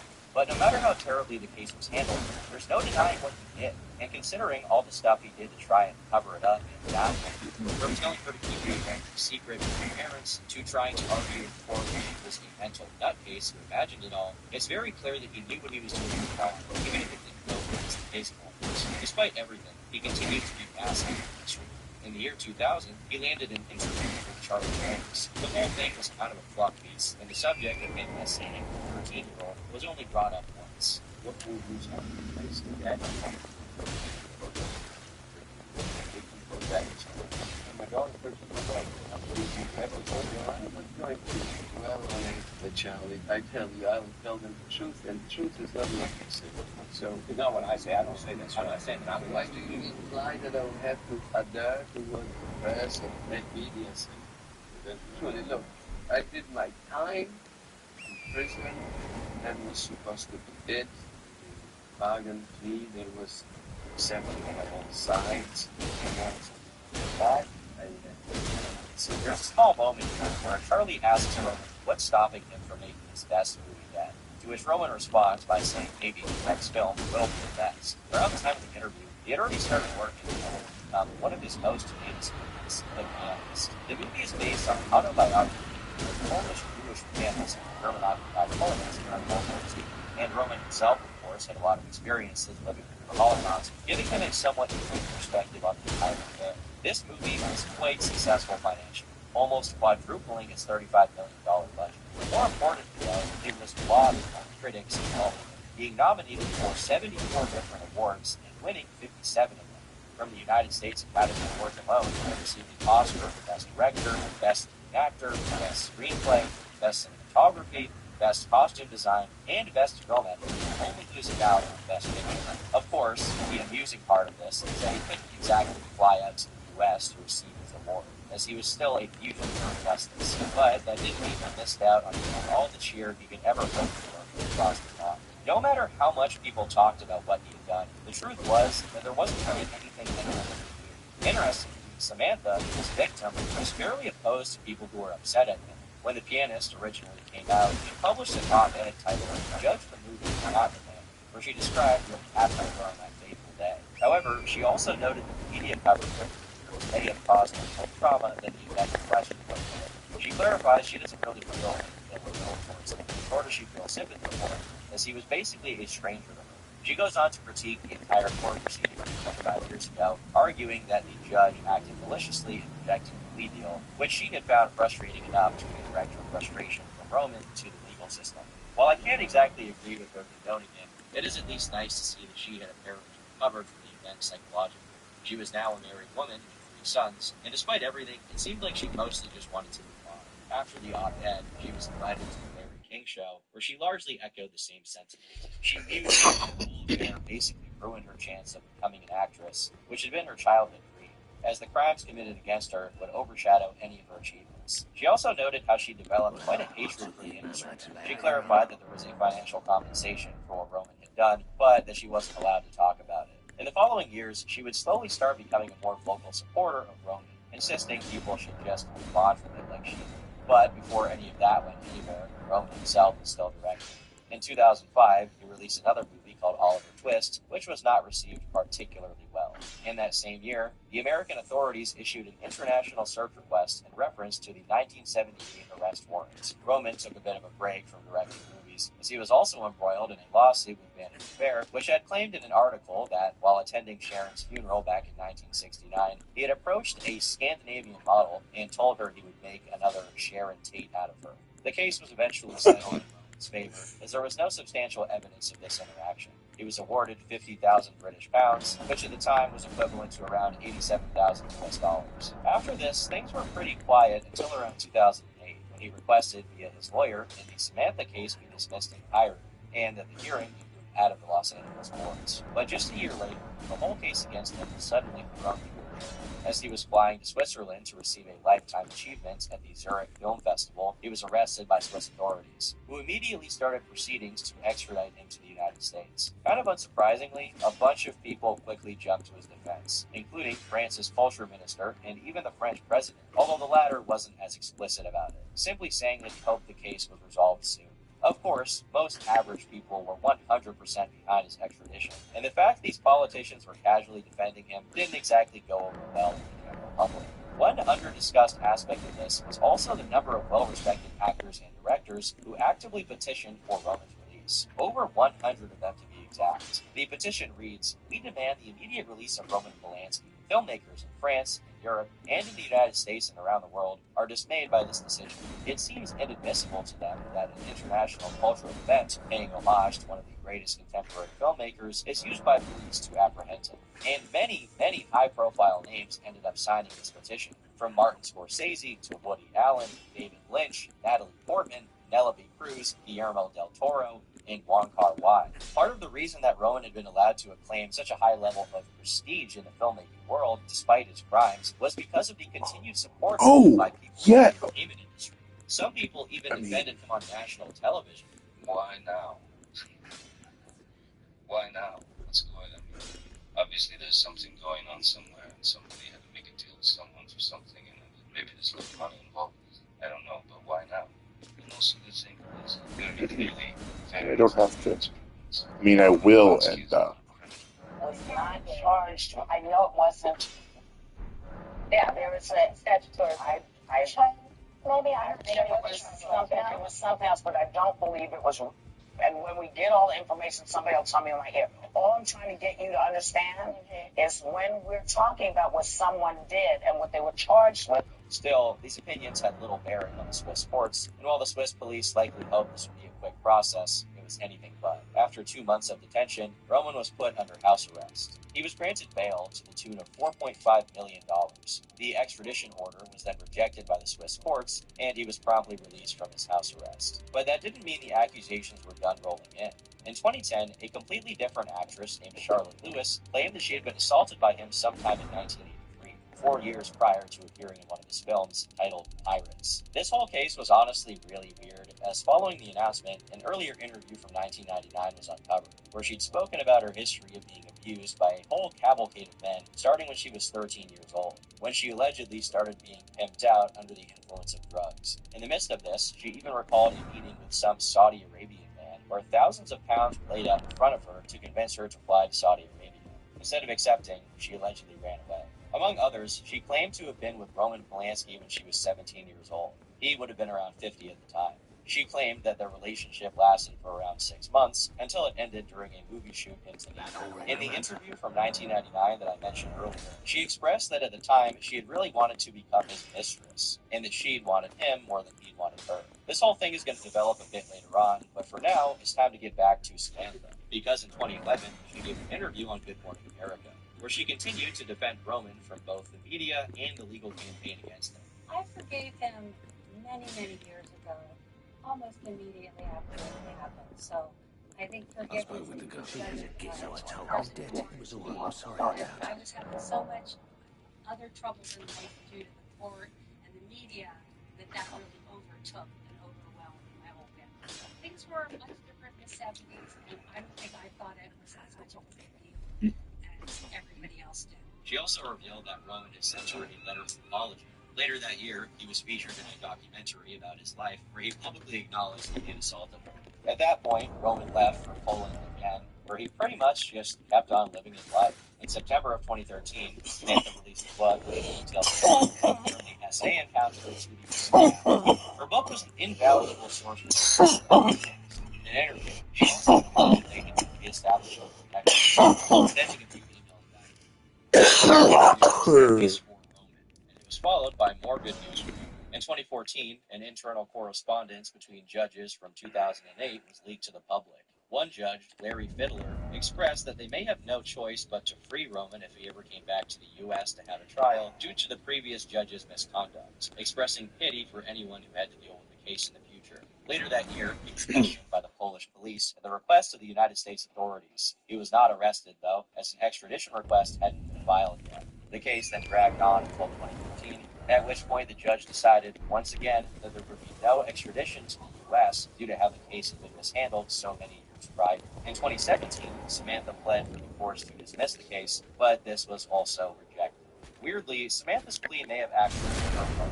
Another actress, identified as Robin, came out against him, claiming that he had victimized her in 1973. She doesn't give many details, simply saying that it happened in Southern California, and explaining the reason why she hadn't spoken out before is because she didn't want her dad to do something that would send him to prison for the rest of his life. And the only reason she was coming out now was because Samantha pled for the case against Roman to be dismissed, and she didn't want his crimes to go unpunished. In October 2017, even more trouble started to pop up as another woman, an actress named Renee Langer, came out against Roman, claiming he had essayed her in 1972, in the same city where he would later serve out his house arrest. She didn't have much proof to present publicly, although she had gone to the police about it prior, which does strengthen the case a bit. Later that year, an Israeli journalist named Matan Uziel started up a website called IMetPolansky.com, which was dedicated exclusively to exposing him. He brought up a recent allegation by an artist named Marianne Barnard, who alleged that Roman had essayed her when she was 10 years old. Without going into too much detail here, Marianne claimed she had been at the beach for a photo shoot on the beach, and that he had been taking inappropriate pictures of her before assaulting her. She even claimed that her mother may have been paid off to leave. In her interview, she implored people to sign a petition that would get him kicked out of the Academy Award. This allegation itself came pretty close to the creation of Matan's website, and he pushed it out front and center. He went over all the things Roman actively admitted to, including his attraction to teenage girls, which he had described in his biography, where he describes teenagers as mature and says that in those interactions, they're the ones who have power over him, not the other way around. Roman also very casually remarks how he had had contact with multiple women between the ages of 16 and 19 while he was under house arrest in Switzerland. The website also links to a statement made by Roman during a 1979 interview where he said that the only reason his case had so much attention from the press was because everyone, including the judges and the jury, were jealous of what he did with young girls. On top of that, Matan was also encouraging other women to come forward with their stories, supposedly offering $20,000 per allegation, although I haven't been able to find any direct evidence of that claim. Roman got very upset over the creation of his website, and he decided to sue Matan for slander after Matan had claimed to the press that Roman had essayed 5 different girls. Matan was not intimidated, though, and he quickly countersued Roman for 200,000 Israeli dollars, or about 55,000 USD. After a relatively brief court proceeding, I think Roman realized he wasn't going to get much out of this endeavor, withdrawing from the lawsuit entirely. Because of that, the judge ended up rewarding Matan a substantially lesser sum than originally demanded, coming up to about 20,000 Israeli dollars, or 5,000 USD. Losing that lawsuit looked bad enough, but it extended well beyond that, as the loss coincided with a huge change of sentiment across the United States. Whereas Hollywood elites had readily defended him before, the rise of Me Too led to a lot more attention on Hollywood misconduct. As a result of this, Roman was expelled from the Oscars Academy alongside Bill Cosby due to conduct. There were also boycotts directed at his upcoming movie, although they didn't manage to prevent him from releasing the vetoes. Roman wouldn't take this lying down. He tried to sue the Academy Awards to both allow him back in and to cover the financial losses caused by the decision. This lawsuit went exactly nowhere, as the judge upheld the Academy's decision, arguing he had been given a fair chance to plead his case and had done so unsuccessfully. Funnily enough, Roman's lawyer also talked about the case, arguing that this was just another example of Los Angeles judges sticking together, and that because Academy membership was worthless, they didn't even consider appealing the decision. This would later turn out to be a complete lie. In November of 2019, another Just accuser, looking for this the time pants. British actress named Valentine Monnier, came out against him, claiming he had essayed her back in 1975 when she was 18 years old. She describes how her and her friends agreed to go skiing at his chalet. One night, he allegedly called her over and violently had her way with her, supposedly beating her and ripping her clothes off. Through his attorney, Roman strongly denied this accusation.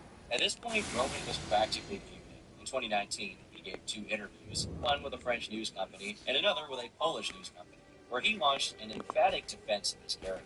In the French interview, he talks about what happened to Samantha, and while acknowledging what he did was bad, he still makes excuses, like highlighting the facts that it had been almost 50 years ago. He speaks a little about the whole hashtag #MeToo movement as well, claiming that Harvey Weinstein was actually the reason all this controversy was being brought against him, due to the facts that Weinstein had wanted to undercut the pianist and stop it from winning an Academy Award, implying that it was his fault people had started calling him a degenerate creep. The interview also discusses his relationship with Anastasia when she was 15 years old, and he simply defends it by claiming that it was consensual, claiming that they were still friends. The topic of his other accusers is brought up as well.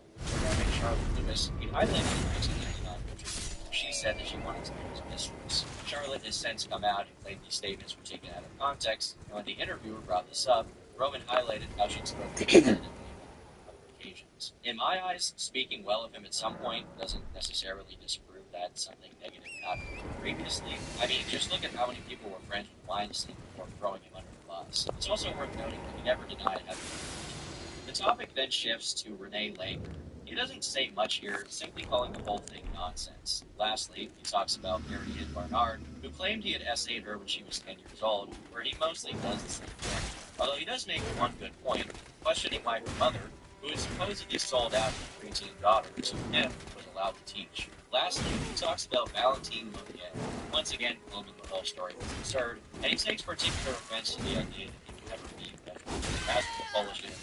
Things went largely the same, with a few extra additions. They discussed the fact that students from law school studied were collecting signatures for a petition that was supposed to ban him from ever returning to college, which he unsurprisingly did. A lot of the interview is also spent talking about his childhood, his experience living under German occupation, the Jewish ghetto, losing his mother in Auschwitz, etc. He also took some time to while Roman's performance during both of these interviews wasn't as bad as it could have been, it didn't exactly move the needle on people's opinion of him. It's not like a few words could ever salvage his reputation, after all, because the worst claim against him was provably true. But from within the industry, a few small cracks were starting to show. In 2020, he received an award from the French Film Academy, to which an actress stood up and left the auditorium in protest.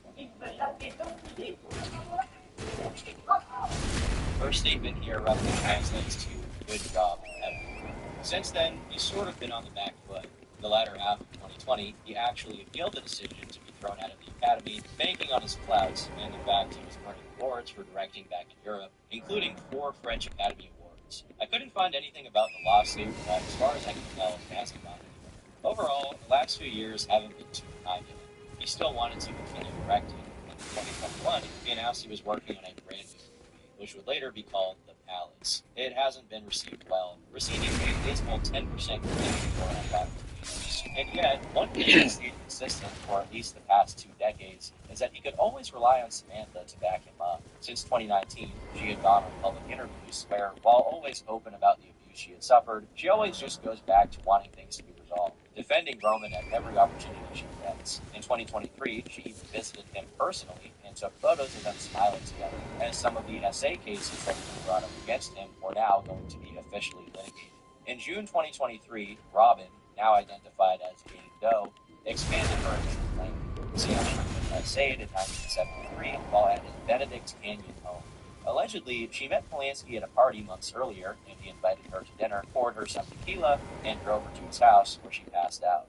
When she woke up, he was allegedly lying next to her before trying to solicit her for sex, to which she refused, though she was unsuccessful in rebuffing him. Just to refresh your memory on this particular case, her earlier testimony suggests that this happened when she was 16.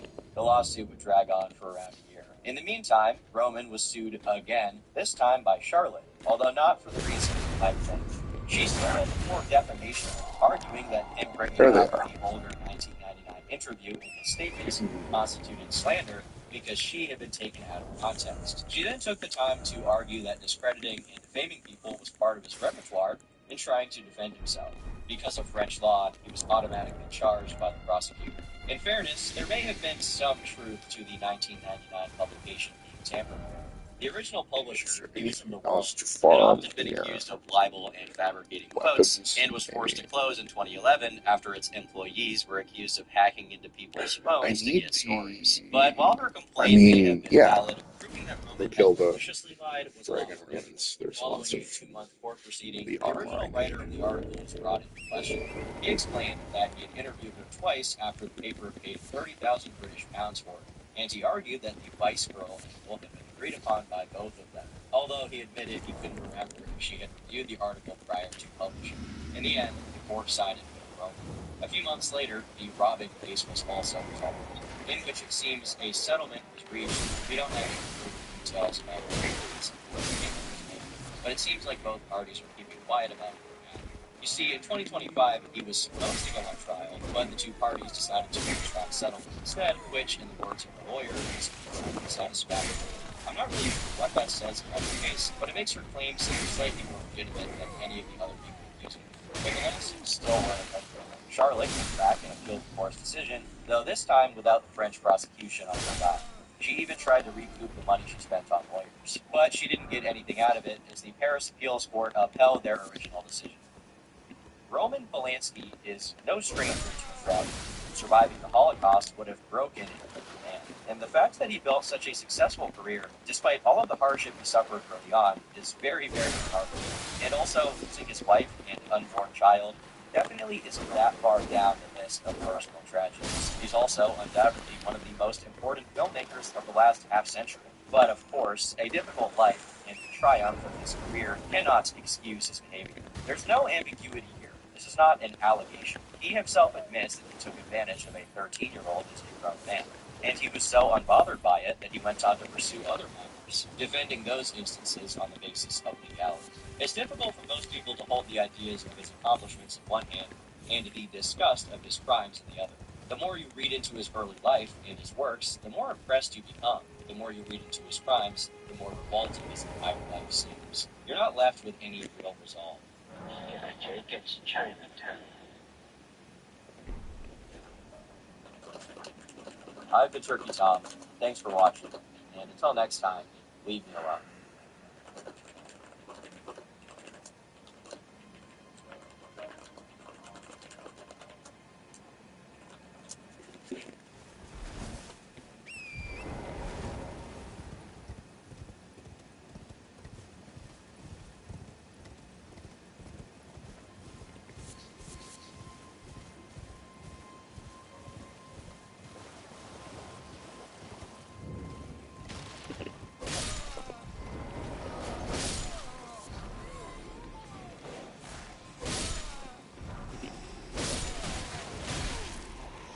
Okay, got it.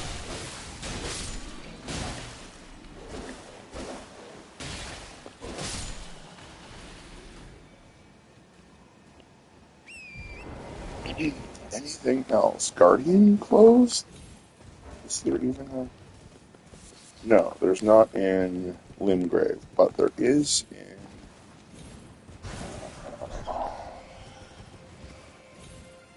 Weeping Peninsula, so let's go see. I don't have the helmet from the guys below. Maybe I'll just go.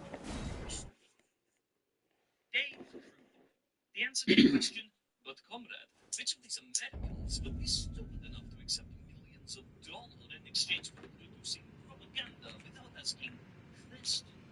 If you don't know him from the Young Turks, you might know him from that's Dave Windows, or maybe know him as Dave Win from the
good to see you.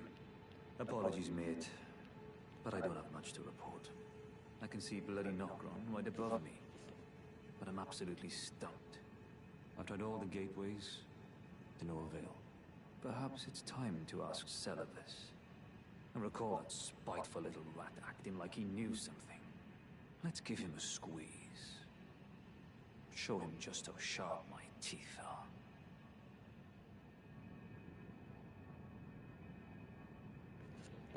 I jest. I wouldn't go that far. Besides, I should check on some things here. Leave this place to me. You just do what you feel is right. If either of us learns anything, we tell the other. Right?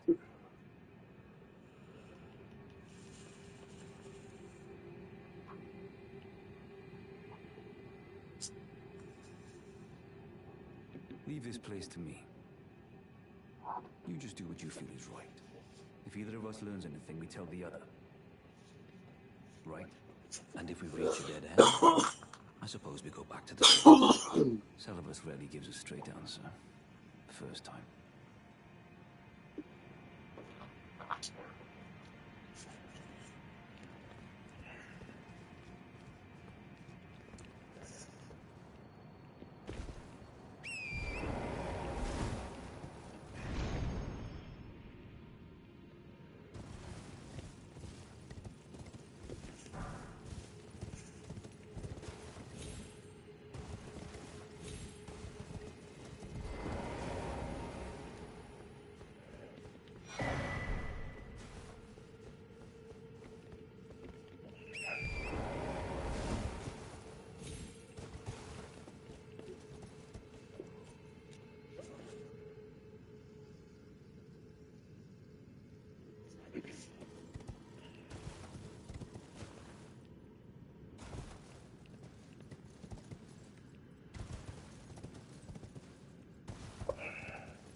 some of this action going. That. This staff.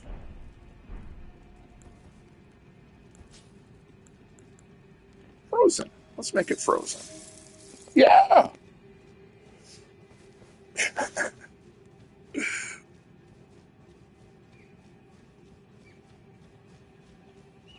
This fucking thing. I want 2 of them, but I can't get another one until New Game Plus 1.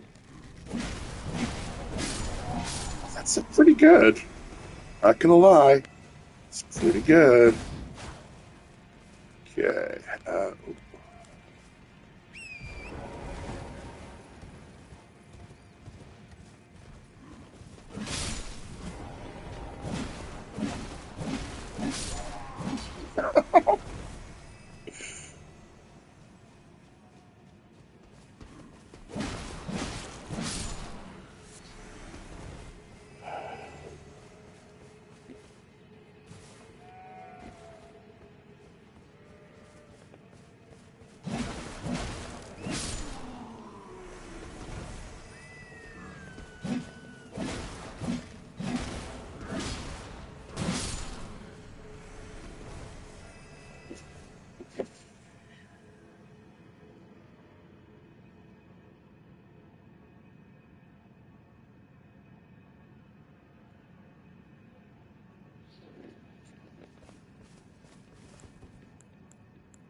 Oh, the magic weapon looks cool.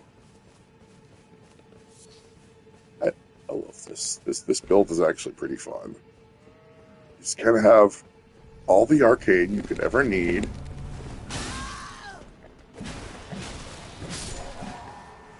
And then enough vigor and endurance to wear the armor that you want. You just kind of chill out with whatever buffs you want. It's kind of a weird build because it's not really a build. Whoa.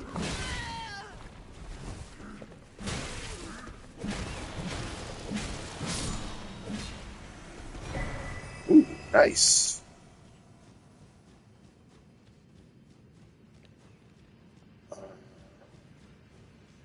Hey, clear the way in the old bazaar. Hey, let us through. It's a bright new start.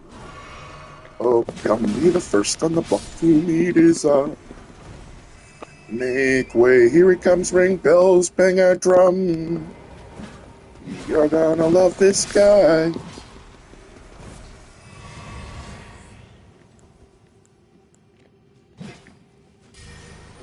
Yes.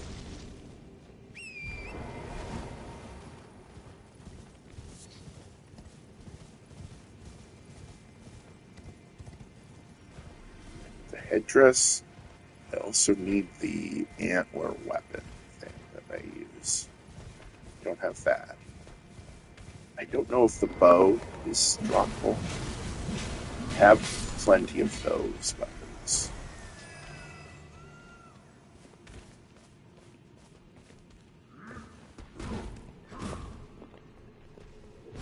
Pop.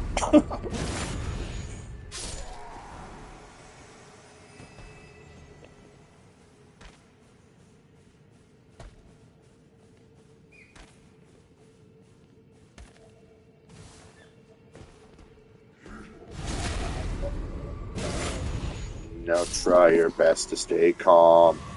Put off that Sunday salam and come and meet a spectacular coterie.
There will be fakers and cooks and bakers and birds that warble on key.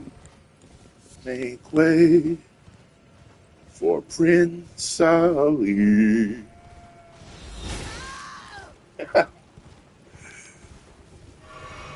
Let's.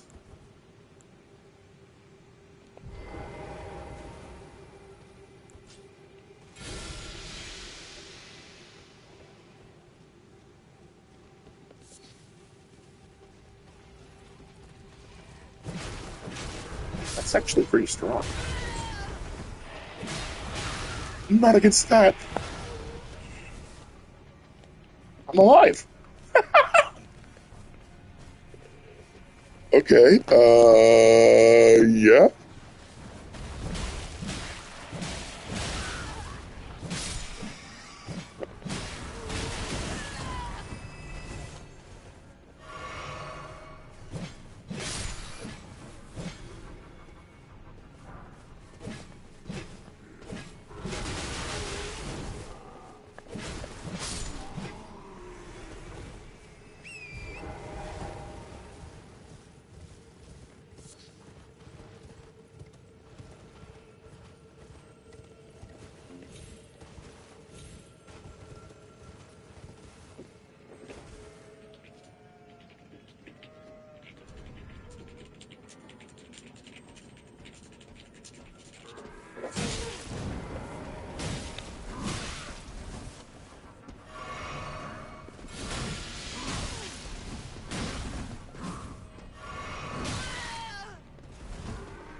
Arcs.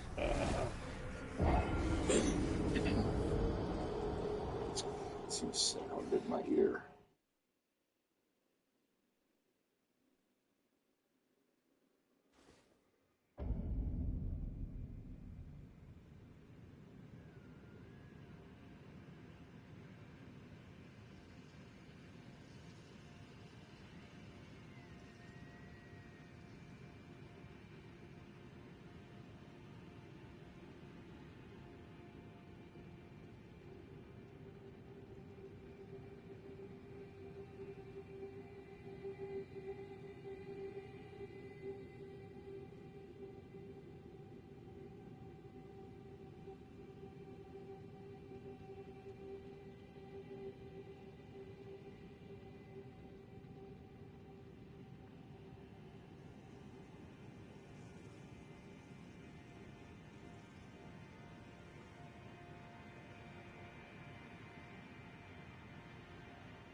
Recalling the terrace won't help.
Ooh.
Yeah.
Yeah. It's crazy.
Yeah. Watch, I'm hiding as a wall. There's a guy here that I have to kill, but I'm just gonna hide as a wall until he either comes through this area with a whole bunch of enemies, or he just dies out there somewhere. But right now I'm just this wall.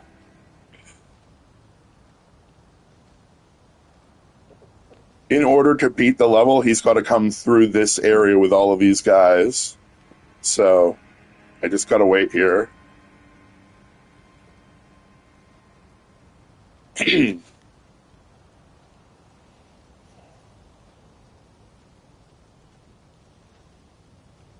What I should do is I should roll past that and then get another wall.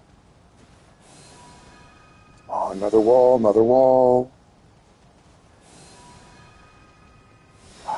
Another wall. Wall, please. There we go. Now we just chill here. I don't even look like the... I look like... Oh. Okay.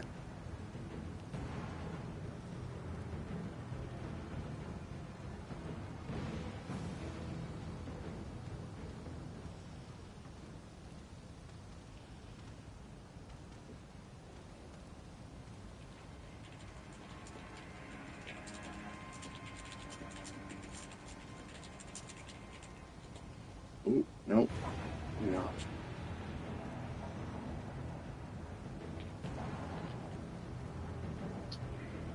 Oh, shoot, I have... Oh, another hunter has been summoned. That hunter is trying to kill me, but good luck even figuring out where I am, bro.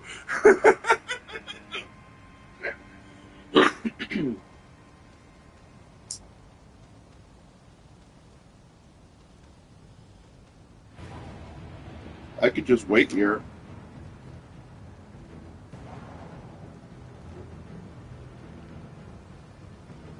Eventually, he's got to fight these guys. Or run past them.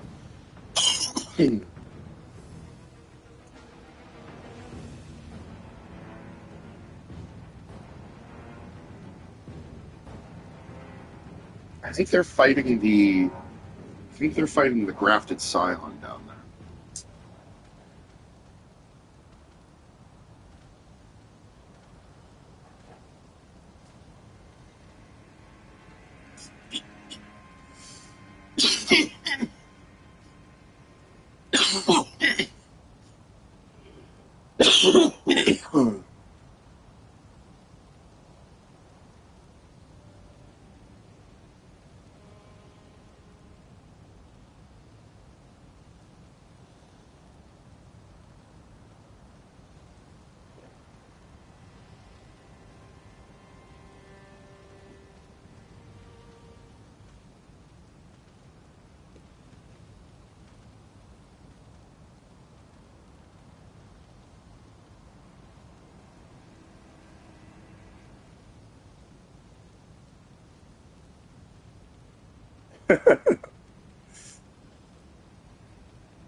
Sorry, it's kind of boring. I'm actually kind of entertained by this. Normally, should I go and just try and kill him?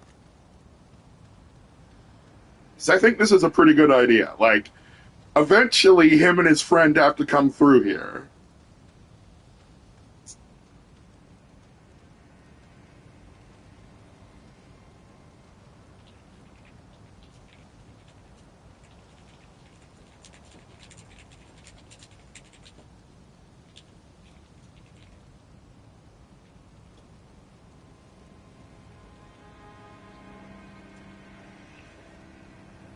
Oh, the hunter died.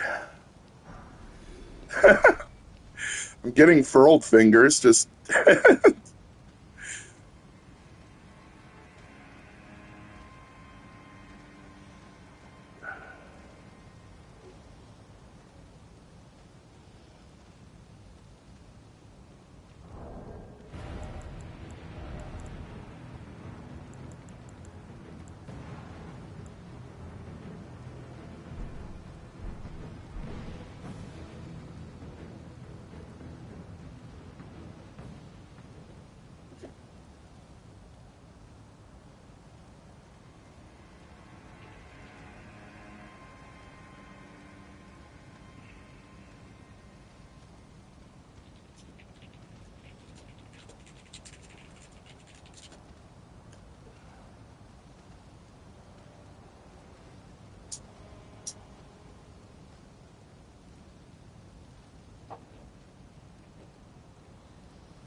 coming up here.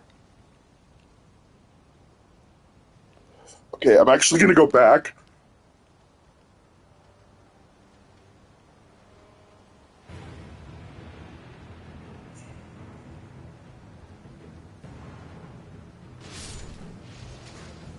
Oh, shoot, they probably saw me. But maybe. Okay, so I have to kill that guy.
Damn it. I don't know what exploded there. Good job, guys. I guess you guys win. I gotta try to get that 100,000 runes back. At least I know exactly where it is. I didn't get the helmet that I needed yet, but I need to get that 100,000 back. Because that's 100,000. Unless I die there. Come on, head. Aw, come on. Alright, I'll go get it after I kill these guys.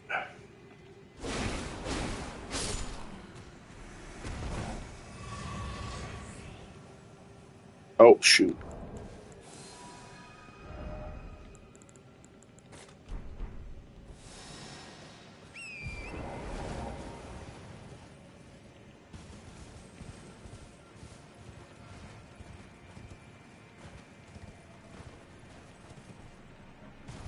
Where's... What?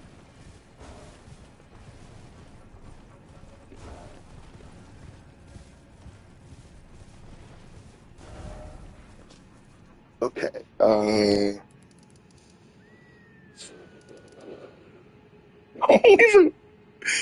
only the weak will fail.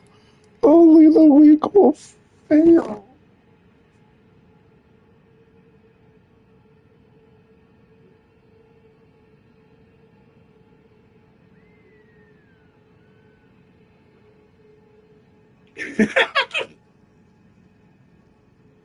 Oh, Trump is so fucked.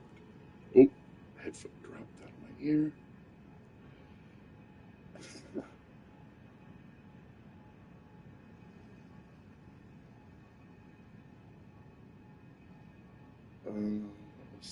Oh yeah, I need to go get that.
Have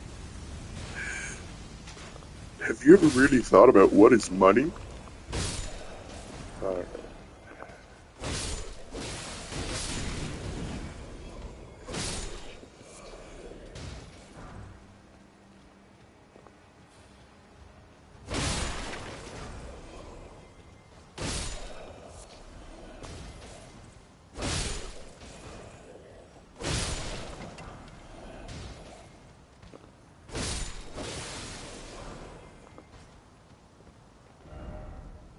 Okay, and another of these.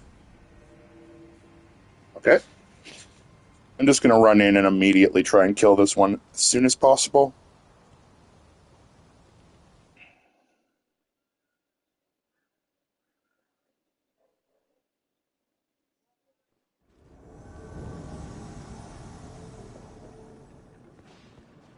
The diesel.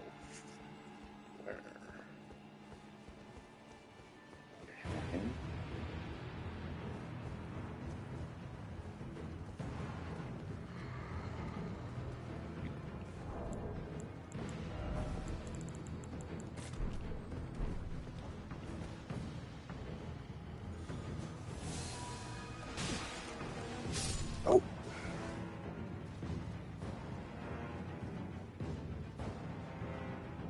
It's probably.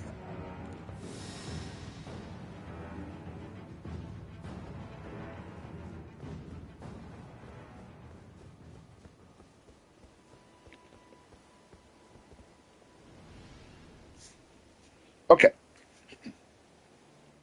That's fine. I think that still counts.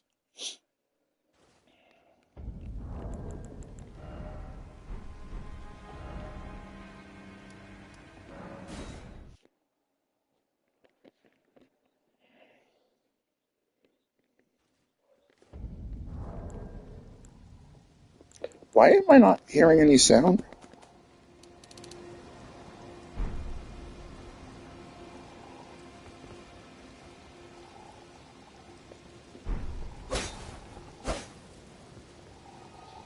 Headphone turn on?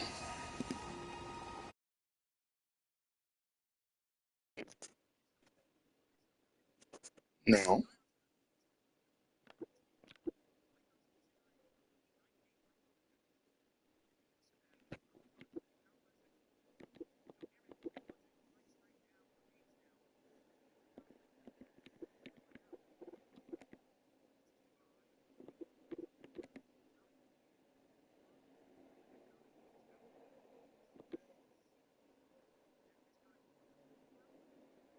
Okay.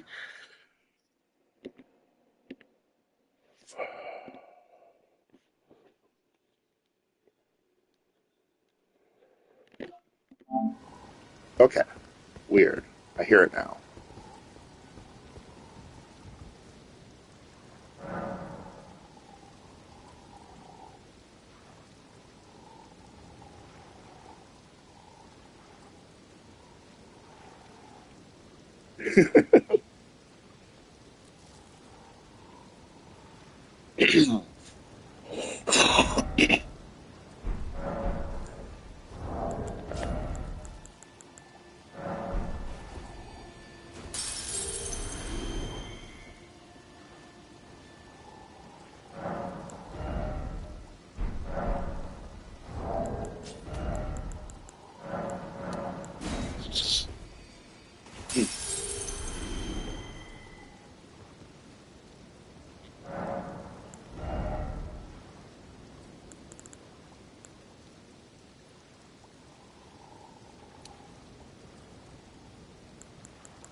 lamp, kid. I'm glad that you're...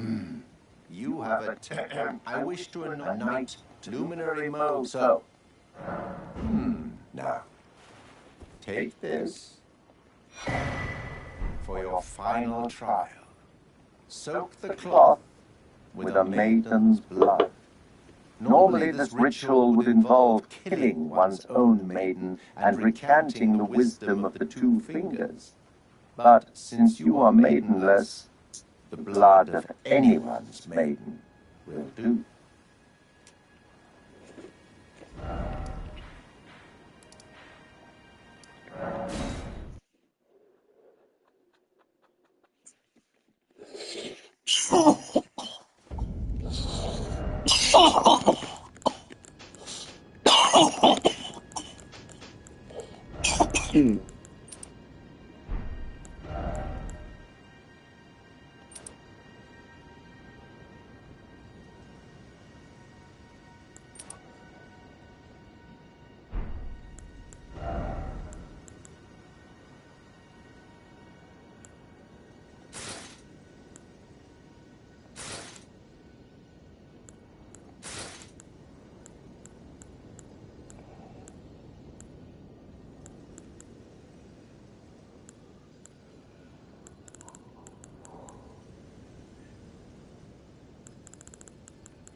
There's an idea.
Ooh.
Still watching? Says I still have a watcher.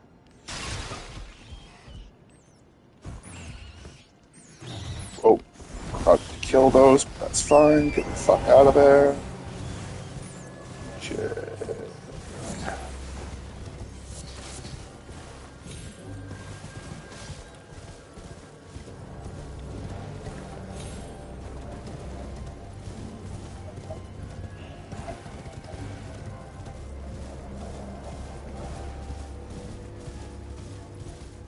I don't think I can get that one. Right.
god.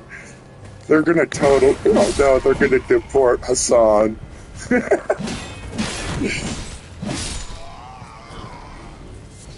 Oh no.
Oh no.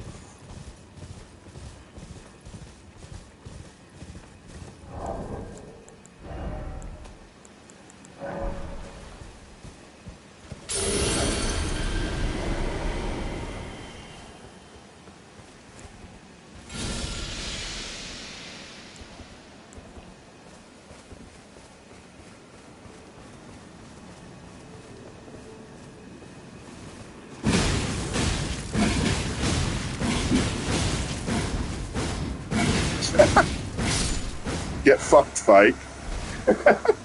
He almost managed to madness me.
Oh, fuck.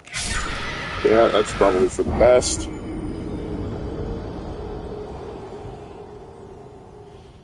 Turning from a little caterpillar into a dead caterpillar.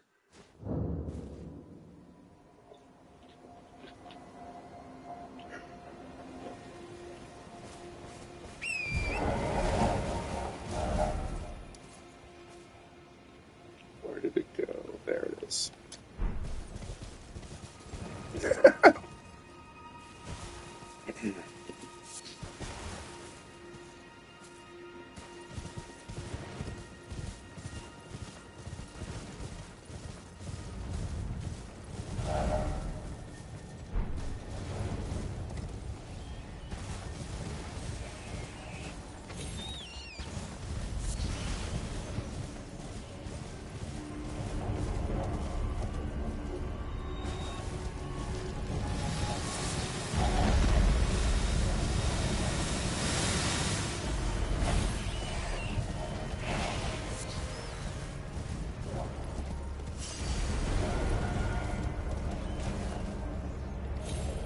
Why?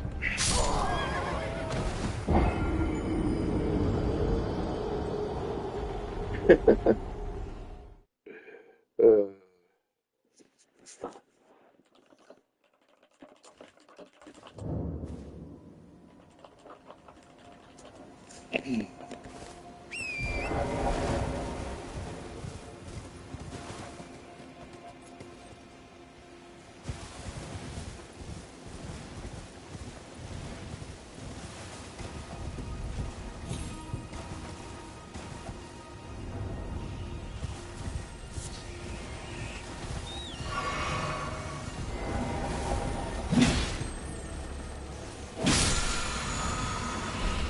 ooh, nice. That's a good one.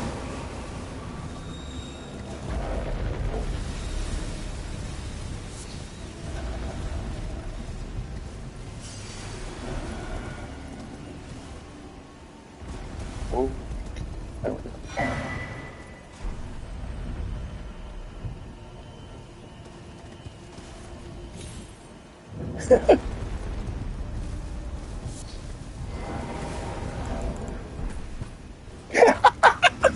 Oh my god. So bad. Don't be stupid or a panikin, which is a party of stupid, weak people.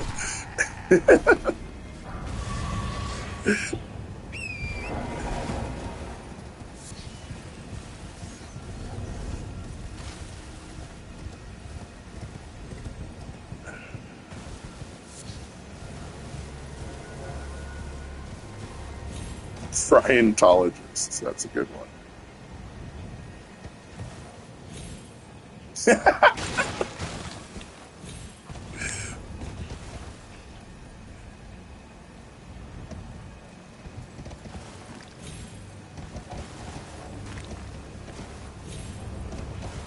Only the weak will fail.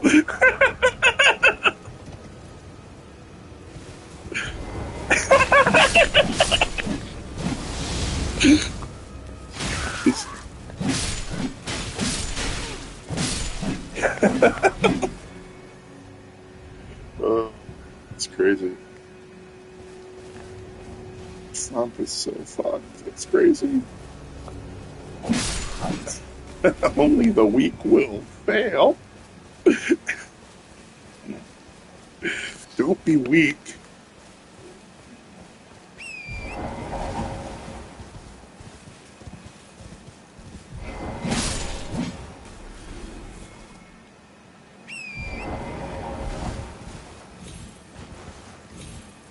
Hate hunt.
That was actually in the same place it was in August. They say, like, that doesn't mean anything. Fuck. Since your fucking economy is trash. Dummies.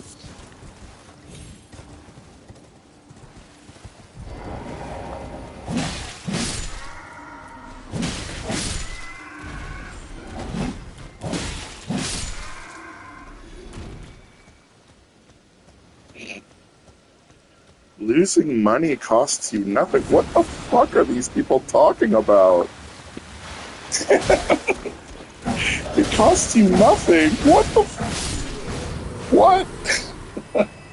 Except money. Oh man. The right wing are so stupid right now. Losing money costs you nothing. Ah, my lambkin. You've completed your final trial. And with this, you are a formal inductee. A knight who will assist Luminary Moog, the Lord of Blood, in the establishment of a new dynasty. Now, give me your finger. This noble blood will be an immutable badge of honor once it settles. Yeah, it's supposed to just be coughing and laughing.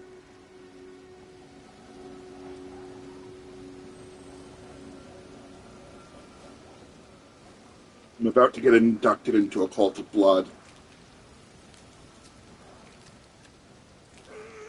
Oh, good heavens. Clench your teeth or something.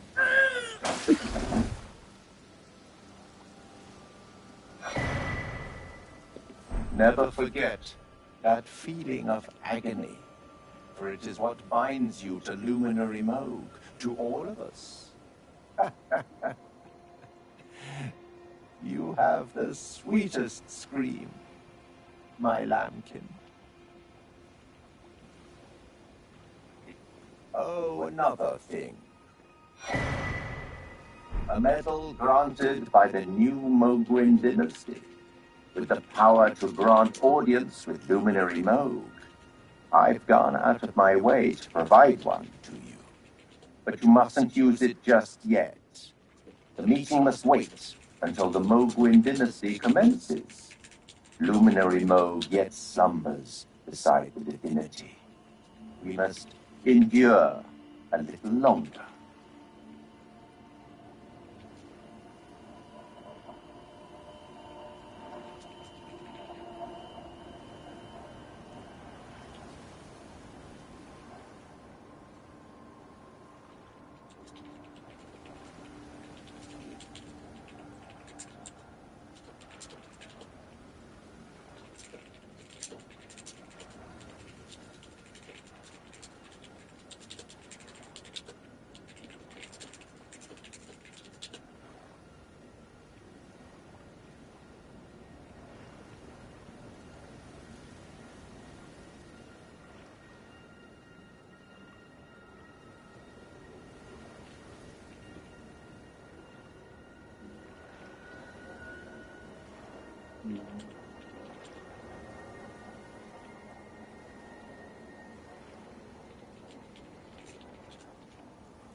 Alright. Now that I have done that, use my secret club pin. Proof that one is glorious. Okay. I'm gonna go through this one day with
system of things.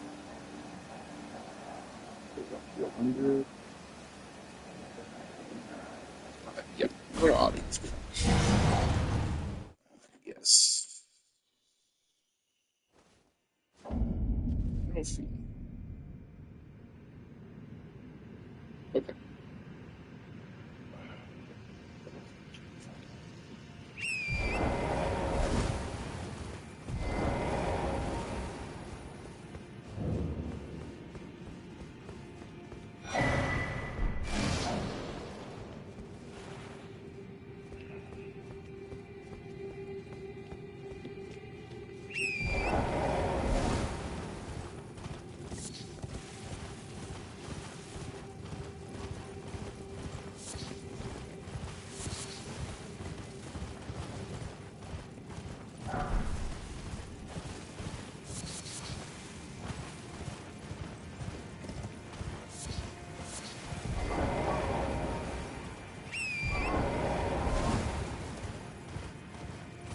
Like a hungry tick, like chunking on the other plate.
Normally I go through this place just like, ah! This time I'm just going through a little bit more meticulously. Hoping that I can get everything in one pass instead of having to come through here like 6 times.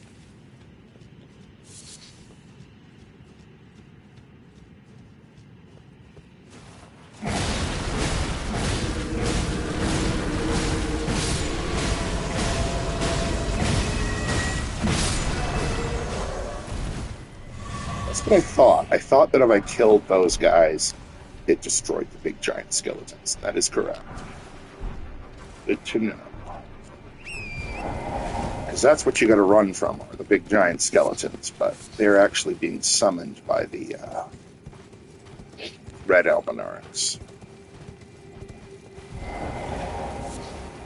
Some butterfly. Sacramental bud.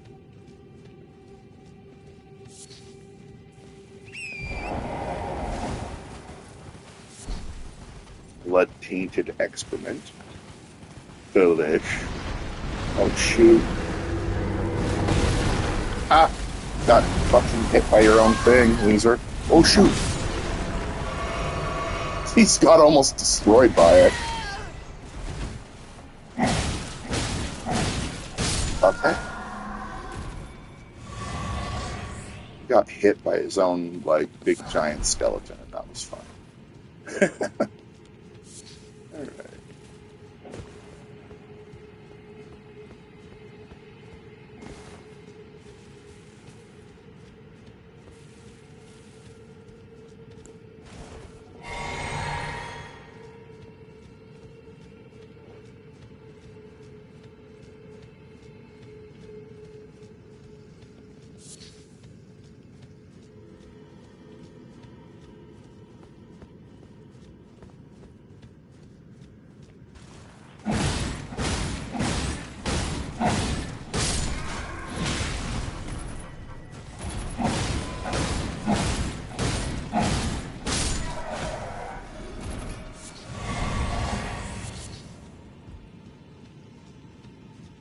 Okay, that worked.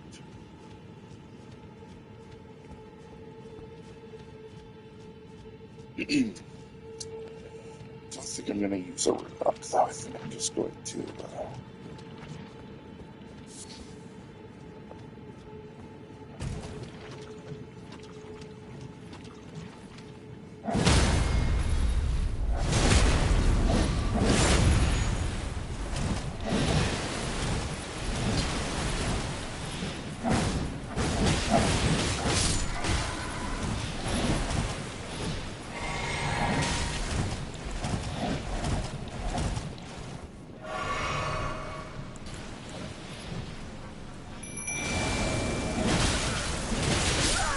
Yeah, that's why I don't want to use an arc. And that's why I normally don't fight these guys. I probably shouldn't. I mean, they gathered a huge group there. Alright, let's get some more sound in my ear, because my ear's getting bored. Oh, really? That one? Okay, that'll...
Did you read The Art of the Deal?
Well, I took you for no matter in there, now.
This does not bleed.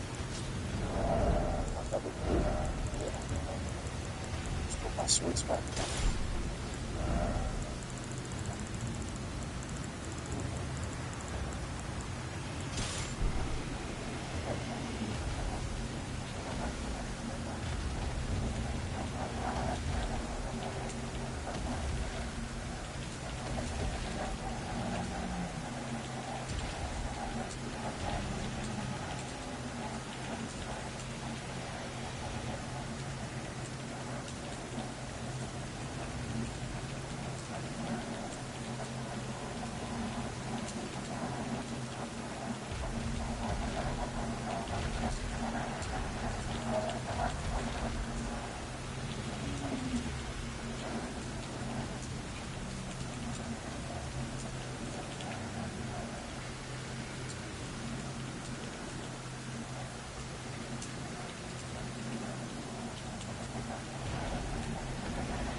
Sorry.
You might.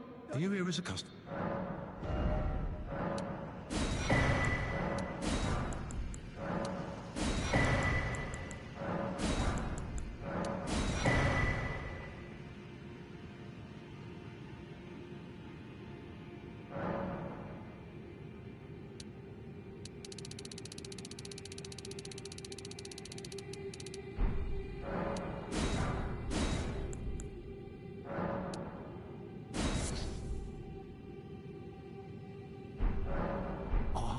I must apologize. I'm afraid I've very...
Oh, hello. Is that you over there?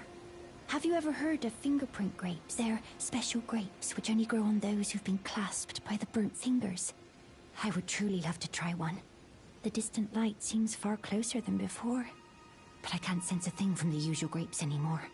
Please, could you donate a fingerprint grape to me? Without one, I don't know. I feel like I might go mad.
Oh.